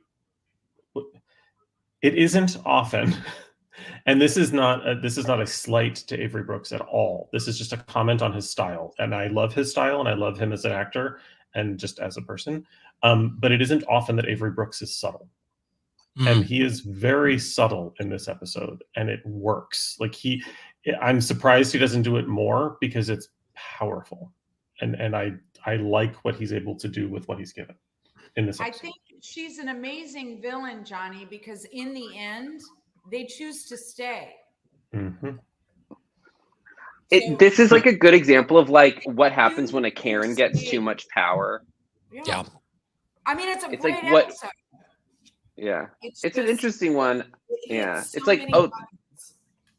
Yeah, it's like this Karen decided that she knows best for everyone, so she gets them to think that. It's like she's a like. Also, I knew she was the bad guy just because that hairdo. I was like, oh yeah, villain. I was like, I can tell right now this woman's gonna be a bitch. I was like, I knew right from the get go. Like that hair department can tell you when someone's gonna be bad. But yeah, it's blame women. I mean, but it's like I did find myself like being like, God forbid a woman have hobbies like manipulating all these people. Like it did. I don't know. It's just kind of a ridiculous episode. It's very Star Trek, but like I feel like if you could have swapped out Kirk and like Scotty for this, and it would have played just as well as a TOS episode as it would as like a DS9 because it's so kind of like. It was just weird. I have literally no memory of this episode. I'm gonna have to go back and watch it. You should, because it does have what he's saying about TOS. Like he's 1,000% It is correct. TOS. Like, it's a very TOS like that, episode. Yeah, it's Yep. This could easily be TOS, and maybe should have been. Like I liked it, but this episode is still rough for me to go back and watch. Like it genuinely, it's uncomfortable for me to go back and watch. Because when you walk outside, it's the same thing happening right now in our political atmosphere. I mean, with one particular person, it's like, the genius. It's kind of like what they say about the devil. The greatest trick he ever pulled was to make you believe he didn't exist. And that is essentially what she is. crashes them to this place because she insists that this is the way it's going to work. And here's the thing, it did work. Now, is it going to work in her absence? Is it going to, they stayed. Is that indoctrination or is that a choice? People staying with the conservative party or the Christian right, is that indoctrination or is that a choice? Like, at what point do you leave, and how much shame do you take because you fell for it in the beginning? The whole episode is just, it's a great episode. It's a really great episode. Not one that I would recommend first. A little lighter, but it's definitely a great episode. It's also how she's a villain, because it was not necessary to trick everyone. All she had to do was just, put something out on Interstellar Craigslist and say, "Hey, who wants to not have technology? I found a cool planet." Like, you could find enough people that would want to do that.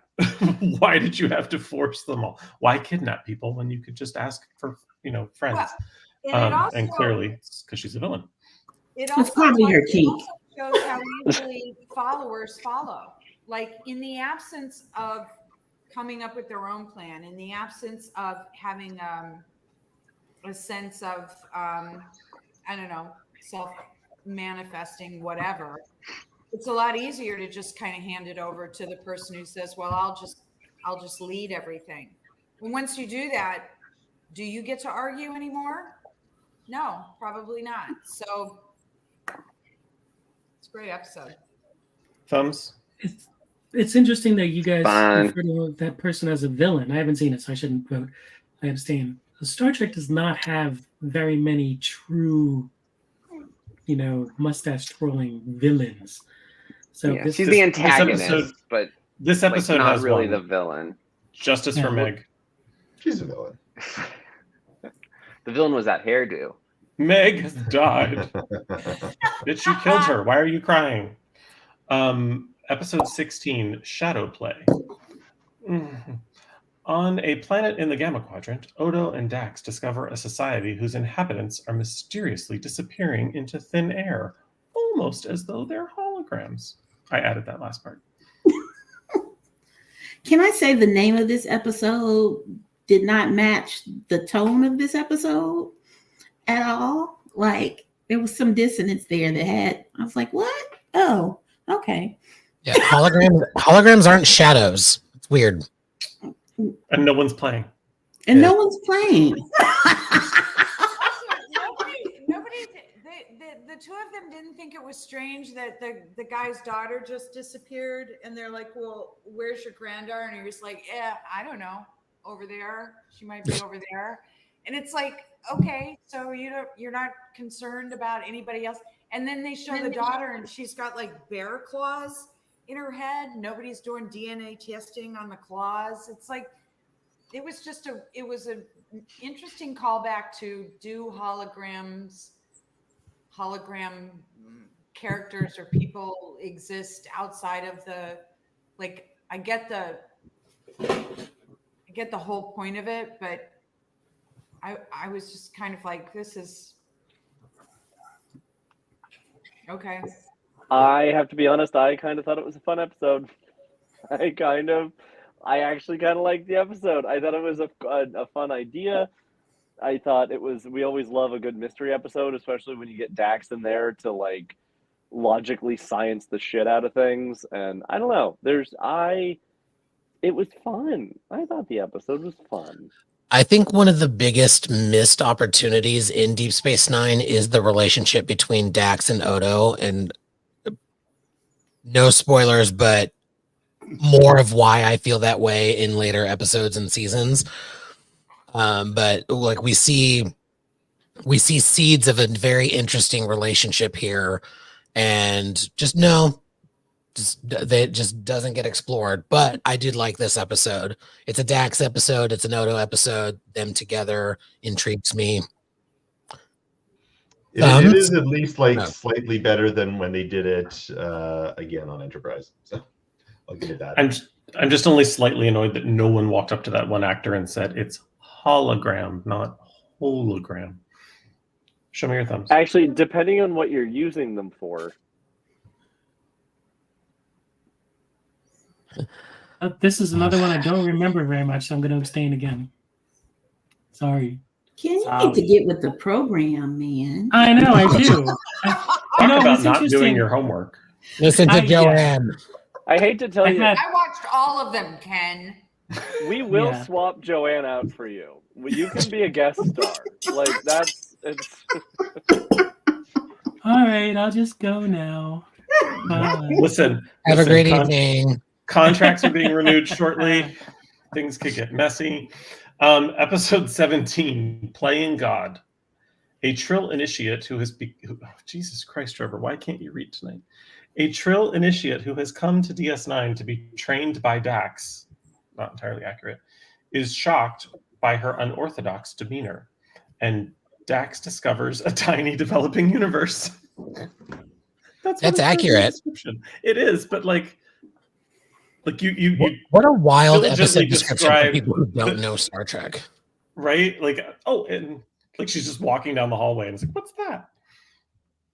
I love one thing about this episode. It's a Dax episode, so it's gonna get a thumbs up for me, even though I don't think it's that great of an episode. But I love that in this episode we learned that there are asteroids in the Celestial Temple that they never see again. Like, what were those? Why were those? They douched. Yeah, they knew. Yeah, the prophets douched. They're not actually flying into an asteroid. How is that not a problematic alien? Because I wasn't close to the button.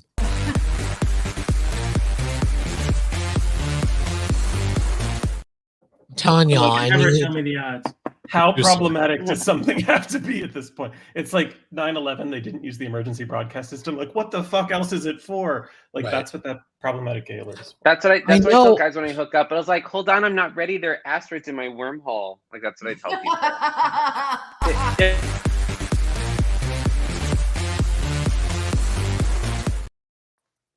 There are asteroids in my celestial temple. I'm going to keep going.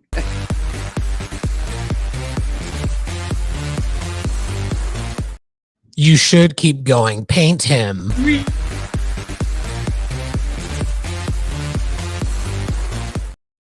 Four. Girl, just shit on him. Yeah. Five. That was the first half problematic gay alert that's ever happened. Which episode are we talking about now? I don't fucking know. the one where Julian bottoms for Garrick finally. Not with absolutely no irony. We're talking about playing God. Deep bottom 9. Wait, I like to call back to the Borg, where he's contemplating the whole, what do you sacrifice in order to sustain the viability of your own species. Beyond that, I don't remember much. Dax starts to get cool. Yeah. I like that she's kind of a bitch. It's like, you want this? All right, prove it.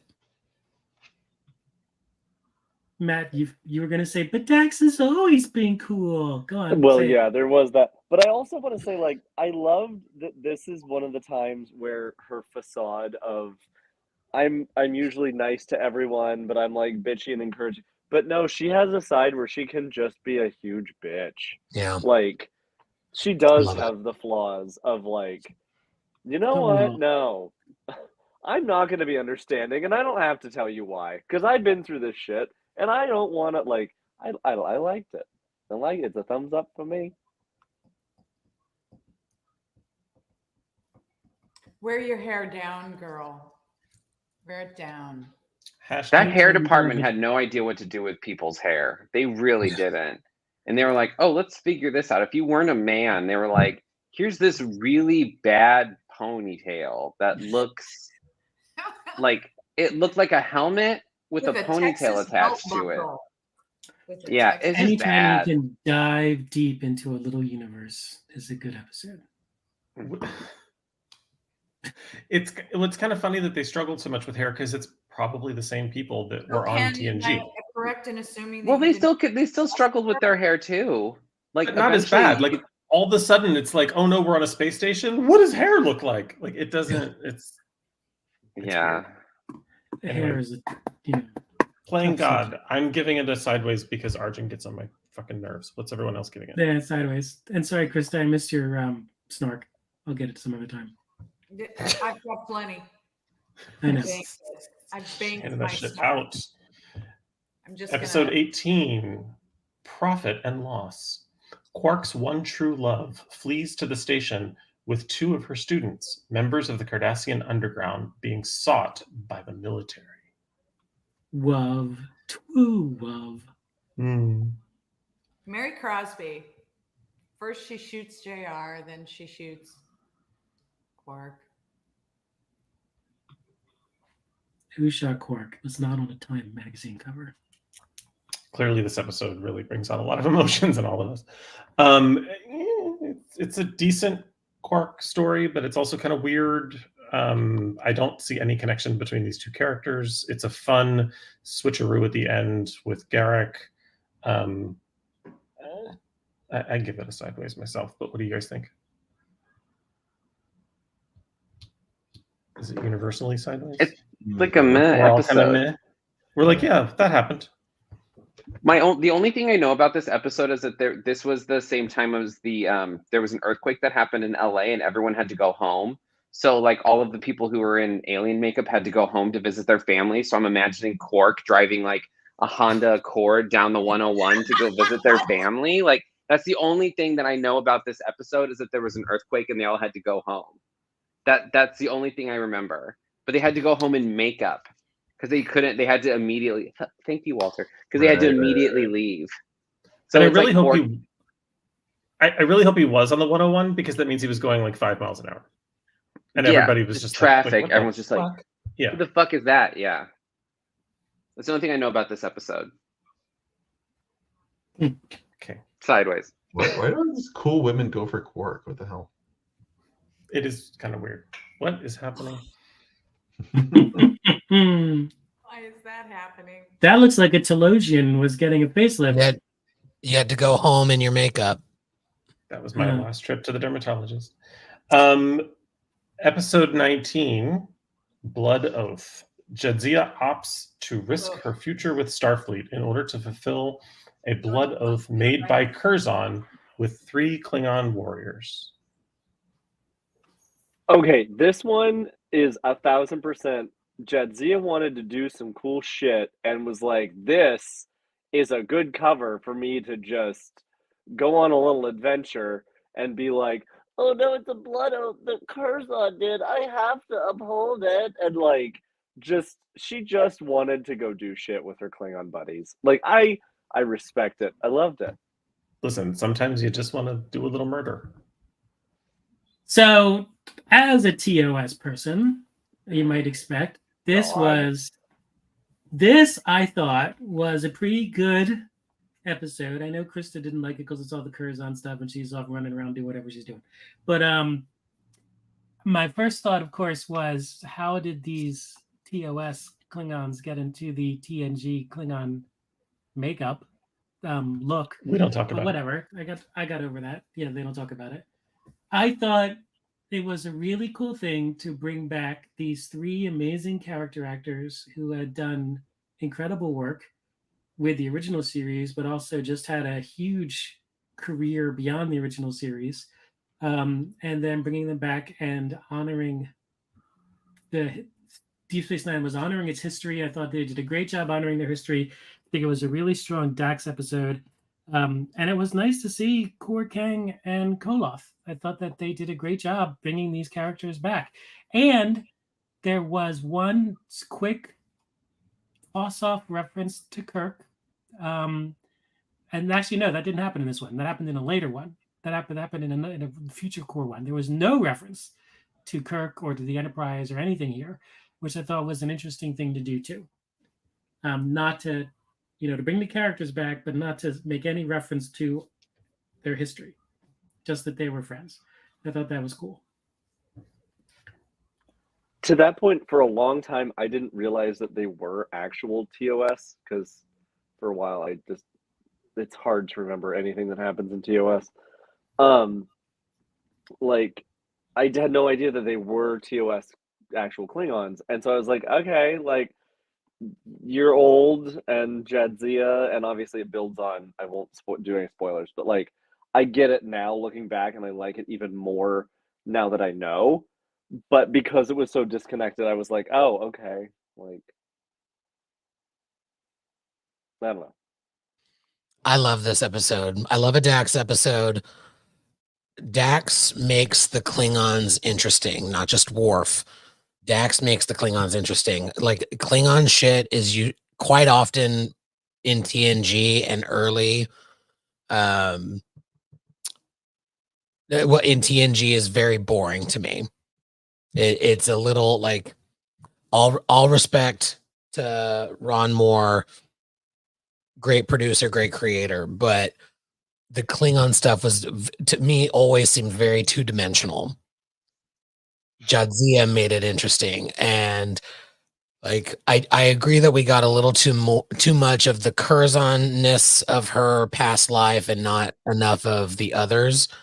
But this was a way to make that actually interesting. It wasn't just a random offhand remark to deepen the relationship with Sisko, although those I enjoyed. And it wasn't just some random secret from her most immediate past life. It was 80 years ago.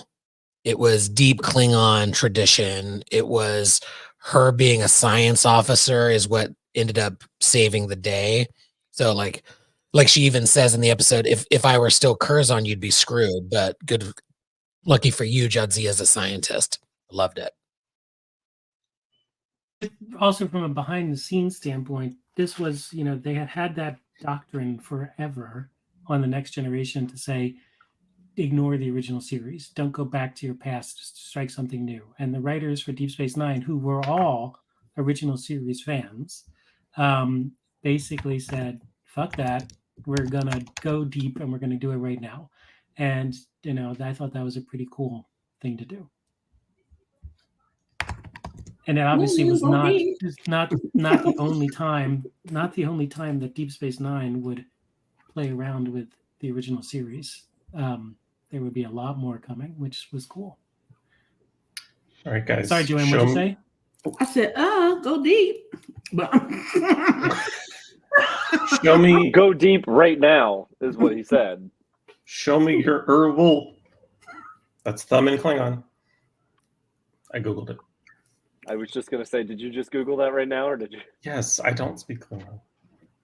But I can if you'd like. Ow! I'm going to combine episode 20 and episode 21 because it is a true two-parter. The Maquis, part 1 and 2.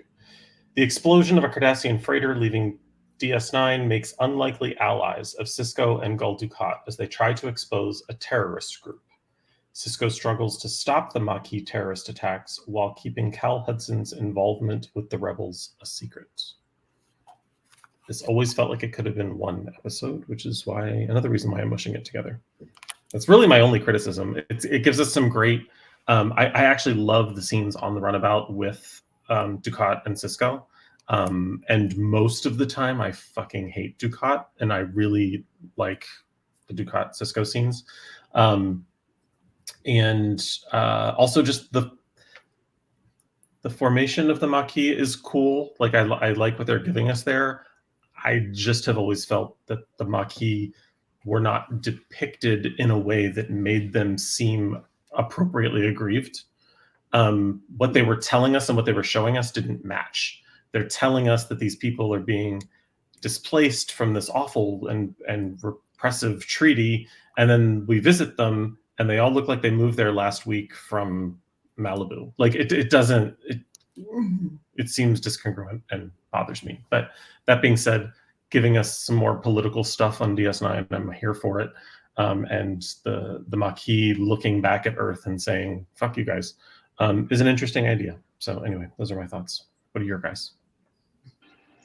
It's an interesting episode that sets up the Maquis that I feel like they all had they all thought was going to be bigger, like in terms of like a group, because you do kind of they get introduced in 2 series. So we had the Maquis, which didn't get utilized to a fuller extent on Voyager, who kind of get brushed aside after like the 2nd season. And then here it feels like they're setting something up that's really cool, but I don't know if there was enough of a, like you said, setup of why they would have done this. Like, because it doesn't seem like there's enough heartache, enough hardship happening, enough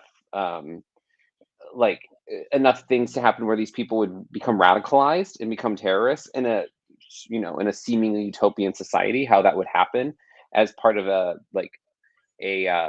way to create an armistice with another warring culture. So it also felt like the episode had no consequence. By the end of it, it felt like it ends and there wasn't really like a continuing, like, oh, this is going to be like, we're going to feel this echo through. We get the Maquis and then they just kind of all get wiped out. And it's just like, all right, cool. We get a couple of good episodes out of it, but not in a way where I felt like it could have been a much bigger thing if they had like really built up why these people are doing this and explored it here a little bit more. And this would have been the place to do it, because we're dealing with the Bajorans who were dealing with kind of a similar thing, and like they were creating acts of terrorists as first officers of terrorists, and like we get that it brings a parallel to the Federation and the Cardassians. So it's like it'd be interesting to explore that more, but it did feel like it was set up to do something, and then the writers just went, oh, this is too hard and too messy, let's just move it aside. I don't know. It just has no consequence at the end of it. There's nothing at the end, you know? My biggest thing with the Maquis is that they always kept telling us that they were a terrorist organization, and I never really got it. I was like, yeah, you're trying to force them off their land.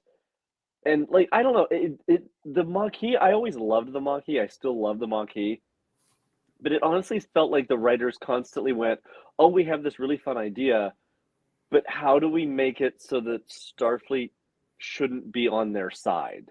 Like, that was my biggest thing, is whenever they brought the Maquis into it, during TNG too, like all of these times, it put Starfleet in this really weird position to like be oppressive to a small group of people, and everyone's okay with it. Like, we're supposed to be rooting for this, and it's like, oh, the treaty redrew the lines, and like we get it, but at the same time, every time they're approached, it just doesn't land. Like, I just feel like it never landed right, and so they finally just went, you know what, let's just get rid of them. And I don't know. It just, there's something about the Maquis that's never fully been understood to me. I couldn't get it. It always feels like they're. Oh, go ahead, Trev. No, it's okay. I still say it's because largely of how they're depicted. They're depicted as a bunch of humans and a random Vulcan sitting around a conference table in a house that it looks like I built last week. Like, show me a city, show me an established society that can call it this a home. It looks like a bunch of Earth people moved there last week and decided to camp, and then get mad when their campsite became part of a treaty negotiation. It doesn't depict a home, and this is not to get into Earth land issue dispute allegories. This is just to say, like, the visual depiction of what we're given is not an aggrieved people. It's a bunch of Burning Man. Like, but I want to stay here, and it's like, shut the fuck up and move. It's the Burning Man people getting stuck in the mud this last year. Like, oh. How rough for you, being somewhere you probably shouldn't be in the first place. And I would say Matthew in the comments mentions TNG. Even in TNG, they're using the same sets and the same costumes and the same people. Mm-hmm. It still doesn't show an aggrieved people, with the singular exception of the Native American tribe that is poorly depicted in an episode. But at least there is a look, we moved once, we've been here for centuries, now you're trying to move us again. Like, go fuck yourselves. That actually had a little bit of oomph to it. The rest of them are all just like, see, I still have to say, I don't know. I was actually okay buying that they were a people that were like, this is our territory, this is what we're doing. It was that, like, I don't know. There just seemed to be like an overly visceral reaction from Starfleet. Like it wasn't just a, hey, okay, we get it. You are now your own people. You are no longer part of the Federation. Like you've chosen to do this, and we're going to try to help you and give you. I don't. It just there's something about it. Like I was actually okay with their whole approach and saying like, oh no, this is our land now, and this has been. We have settled it. We have done this, and we weren't even brought in for the negotiations. We were basically just being told to leave. And I don't know, it just seems like that would be something that Starfleet would have cared more about. I don't know, because even in TNG, where they were like, "Oh, well, we have to have you move now," and they're like, "But we're not like you don't have a choice." There's just something that doesn't sit right with me. Starfleet's "How dare you" doesn't make a lot of sense and seems rushed. Matt, Ken, Well, you were saying something, and I stepped on. No, that's okay. I also think that what you had here was how the writers' rooms put all this together. They pretty much, I think, when they did Chain of Command in TNG, Chain of Command was designed to be another two-parter that was sort of going to be a springboard into some of the DS9 elements, right? They knew that they were going to take the Cardassians and they were going to run with the Cardassians on Deep Space Nine. I think the same thing is true with the Maquis. The Maquis with this two-parter, and then the elements that appeared later in TNG after I think Voyager launched. The idea was to sort of seed the concept of the Maquis and develop them in spinning them off to the new show, spinning the Cardassians to Deep Space Nine, spinning the Maquis to Voyager.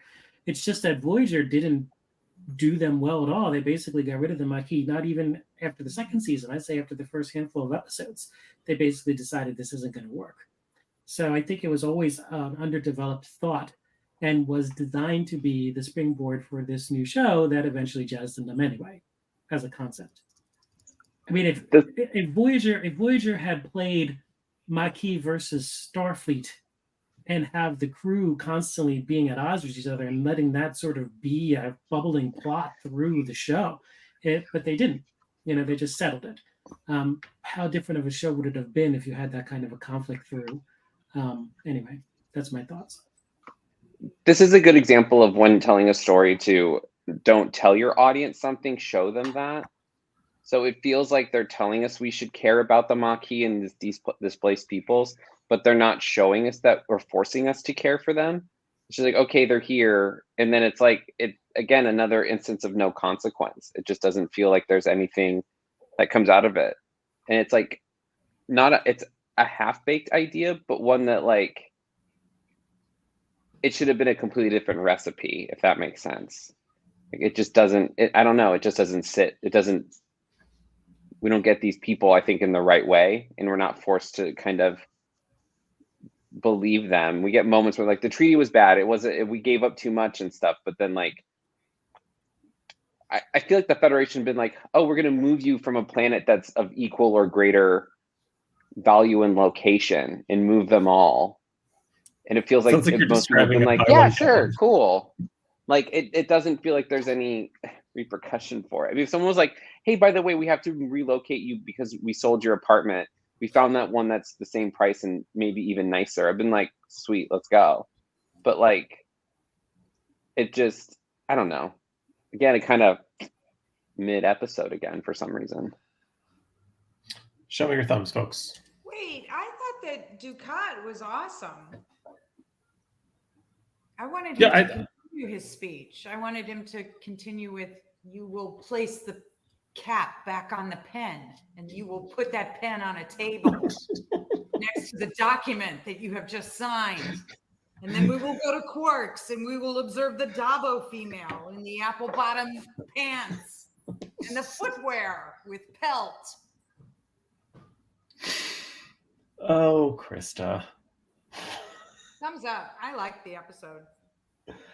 Both of them. Episode 22, The Wire. Another piece of the puzzle that is just plain Garrick falls into place when Bashir discovers that the clothier has a brain implant.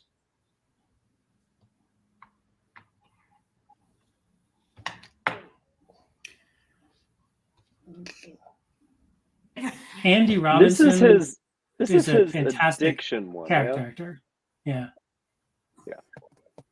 I mean, this is a really incredible episode in a lot of ways. And when you start thinking about the secondary cast of characters, that DS9 is developing and that will play so strong through its 7 seasons, right?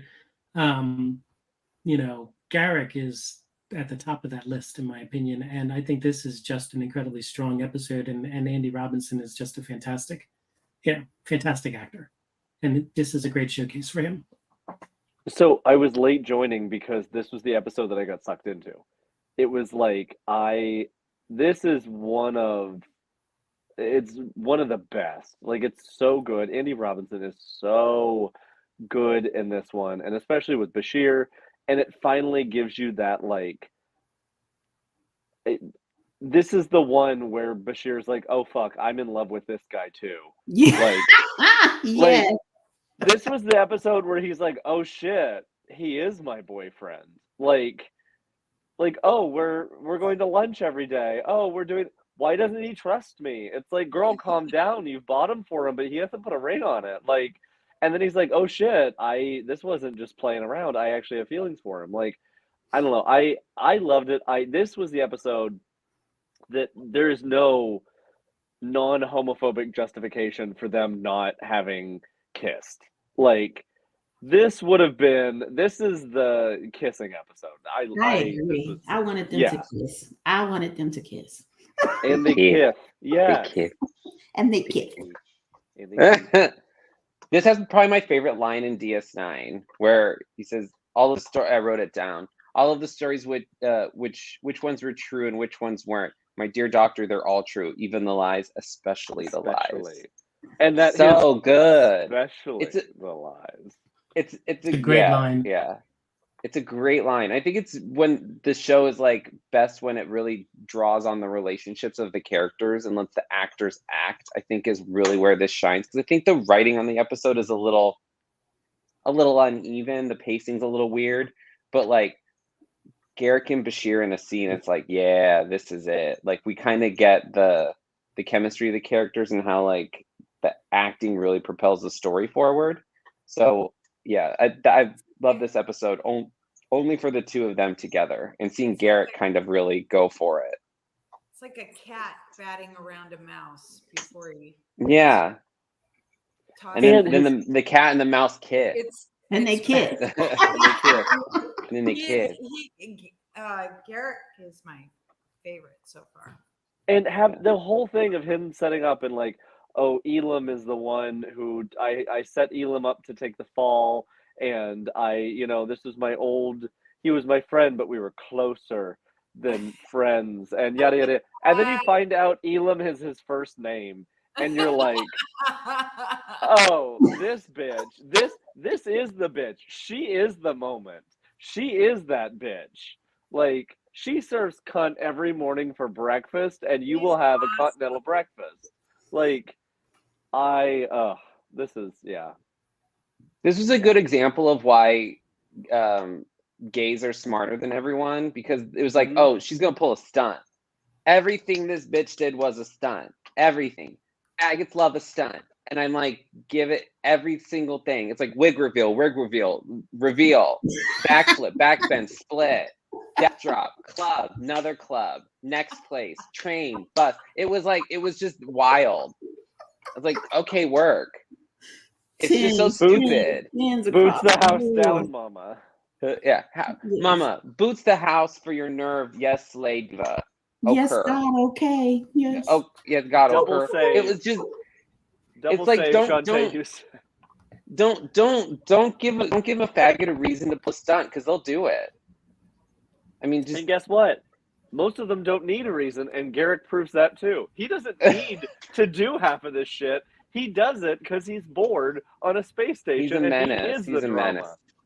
I think he's the character I most relate to in this show, because I'll do that. He lets the intrusive thoughts win. They're not intrusive when they're all the same thought, How sad is it that he activated this thing more often than he should have, and then just left it on because he he was so sad and so ostracized. Listen, I know a lot of bottoms that I'm also just put like- a little vibrator in and just leave it on all day, and they're like,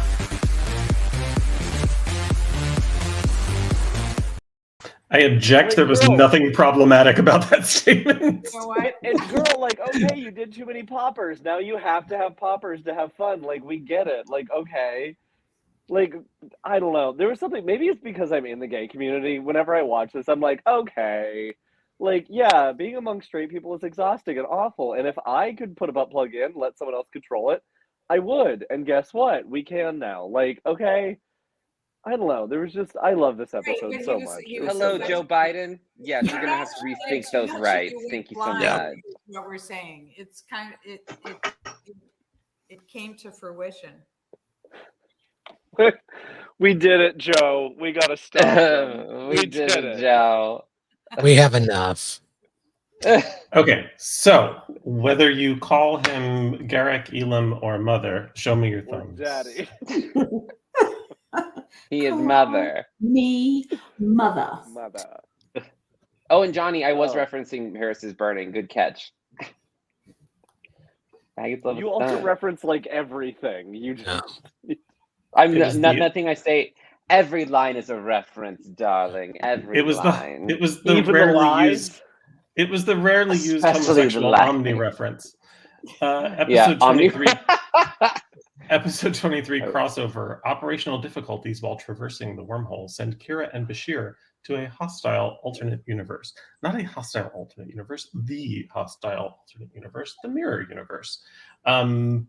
Spoiler alert, DS9 isn't only going to do it once. And we get some repercussions of the first and only time prior to this we ever saw the mirror universe. Thoughts, feelings, tell me what you think. Love it. I wish they were a little more consistent or at least explain some things later. But won't get into spoiler territory with that. But I love it. I love Nana Visitor. And she gets to eat the whole damn buffet in this episode. Kira Nerys as the intendant. Ooh, I am the gayest gay that ever gayed. I would do whatever Intendant Kira asked of me. I agree. Like, I typically, in general, I don't like the mirror episodes, but the intendant is cunt. She is pussy, and I love it. Oh, I love it. I love it. That is the only, she embodies the word cunt. Like, She does. in every Mama aspect, pussy. she serves cunt, she Pussy. is cunt, she is a cunt. Like, her pussy is on fire. On Mama. fire. Nah. Like, Quite literally, according to the cameo that I got for my birthday 2 years ago from my husband, where she said that outfit was so fucking hot that almost everyone's dialogue is looped because they had to have fans on her to keep her nose She from was falling off because she was screeching sweating so around. much. And she was screeching and sloshing in that rubber outfit. I have to say, I do not Wow. like. I think I think DS9 weirdly leans into the mirror universe too much. For me at least, and it really has no payoff. Like, for me, it's always like we're popping into the mirror universe and we're seeing what's going on, but it doesn't really affect like anything. I don't know. I do not find myself going back and enjoying mirror universe episodes of DS9. It's not. I love the intent, like the characters, sure. But then I find myself, I'm like, I don't want to have to understand what's going on. I don't know. They're hit or miss for me. This one was a hit though. Mm-hmm. Show me your thumbs. Yeah, I again, as a TOS person, it's interesting to see what they did with the mirror universe. I liked how they developed the characters, that they brought on new characters, and through the show, seeing the different mirror versions of our beloved DS9 characters was kind of fun. And they had their own continuity. If you actually watched just the mirror universe episodes by themselves, they have continuity through them, which I think was cool. Because this is the one where they mentioned Spock finding it, right? Yes. Yeah. Kirk and Spock. Episode Mentioned Kirk Kirk and is- Spock. Episode 24, The Collaborator. Shortly before the election of Bajor's new Kai, Vedic Wynn claims to have evidence of Vedic Bareil's collaboration with the Cardassians. Allegedly, Bareil was keeping up with the Cardassians. This episode is so good. It's so good. It's as good as that Kardashians reference. Thank you. It's Louise Fletcher fabulousness. Just That bitch. this is the duet of the season. And I particularly enjoy the Kira discovery of and sort of the callback to Kai Opaka, and that it was actually Opaka that was that whole piece of the puzzle was just delicious and wonderful, and watching Nana say eminence to Louise Fletcher was just adorable, and I loved it. The Cobra Kai. I guess Nobody's arguing. This is the title episode of this episode for us. This was the inspiration. This is all the thumbs. That plus the Ralph Macchio guest appearance earlier.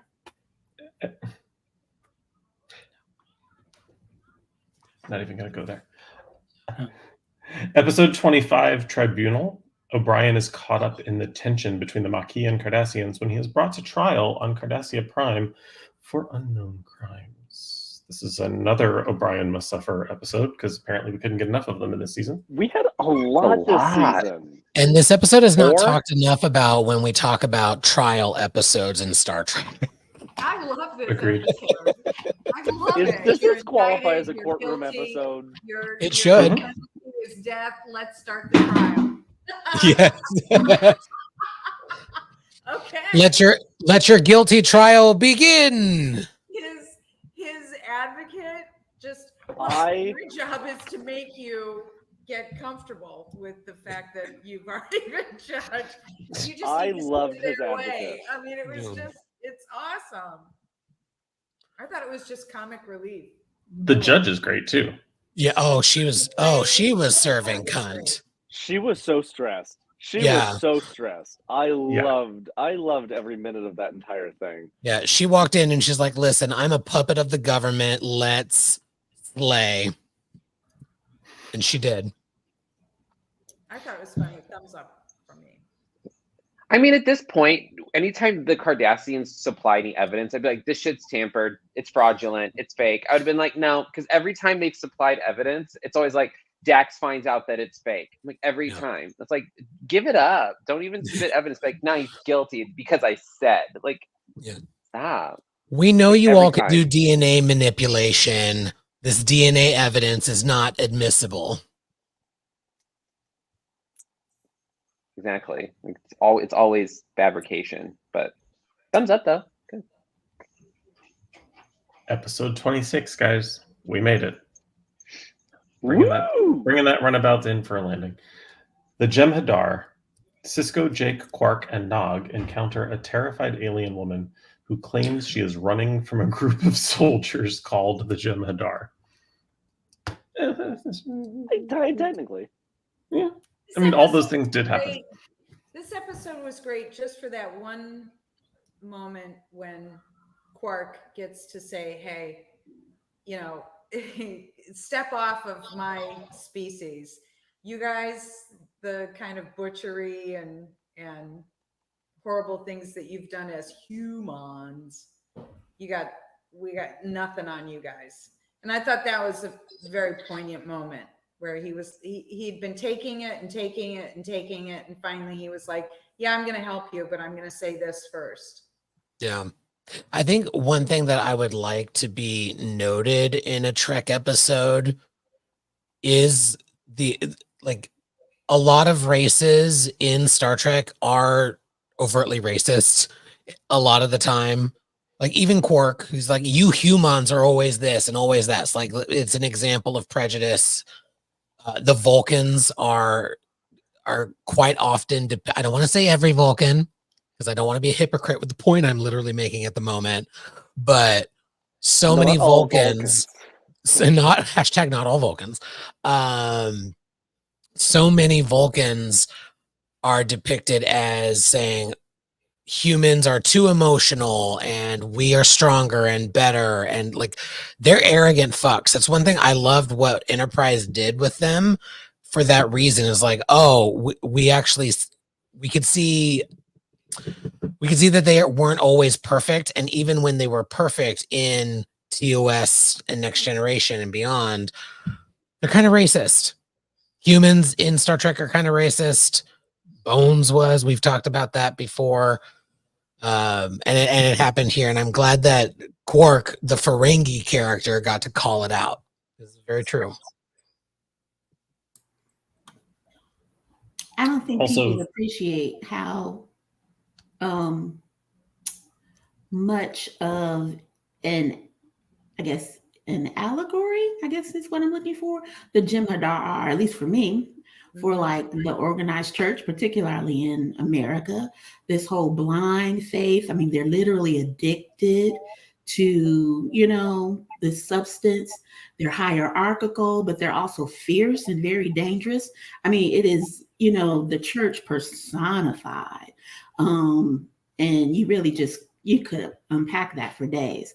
And I just love them. And they were also kind of like, for me, they're also, and so it's equally problematic, they're also slightly African-American coded to me.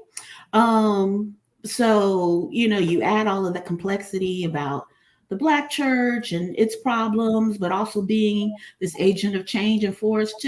I think they are some of the most compelling characters in all of the Star Trek world. Joanne, I love that you said that, particularly because we didn't see it in this episode, but we will in future episodes. Spoiler alert. The ceremony around Ketracel White, the receiving the gift taking of from the gods. sacrament.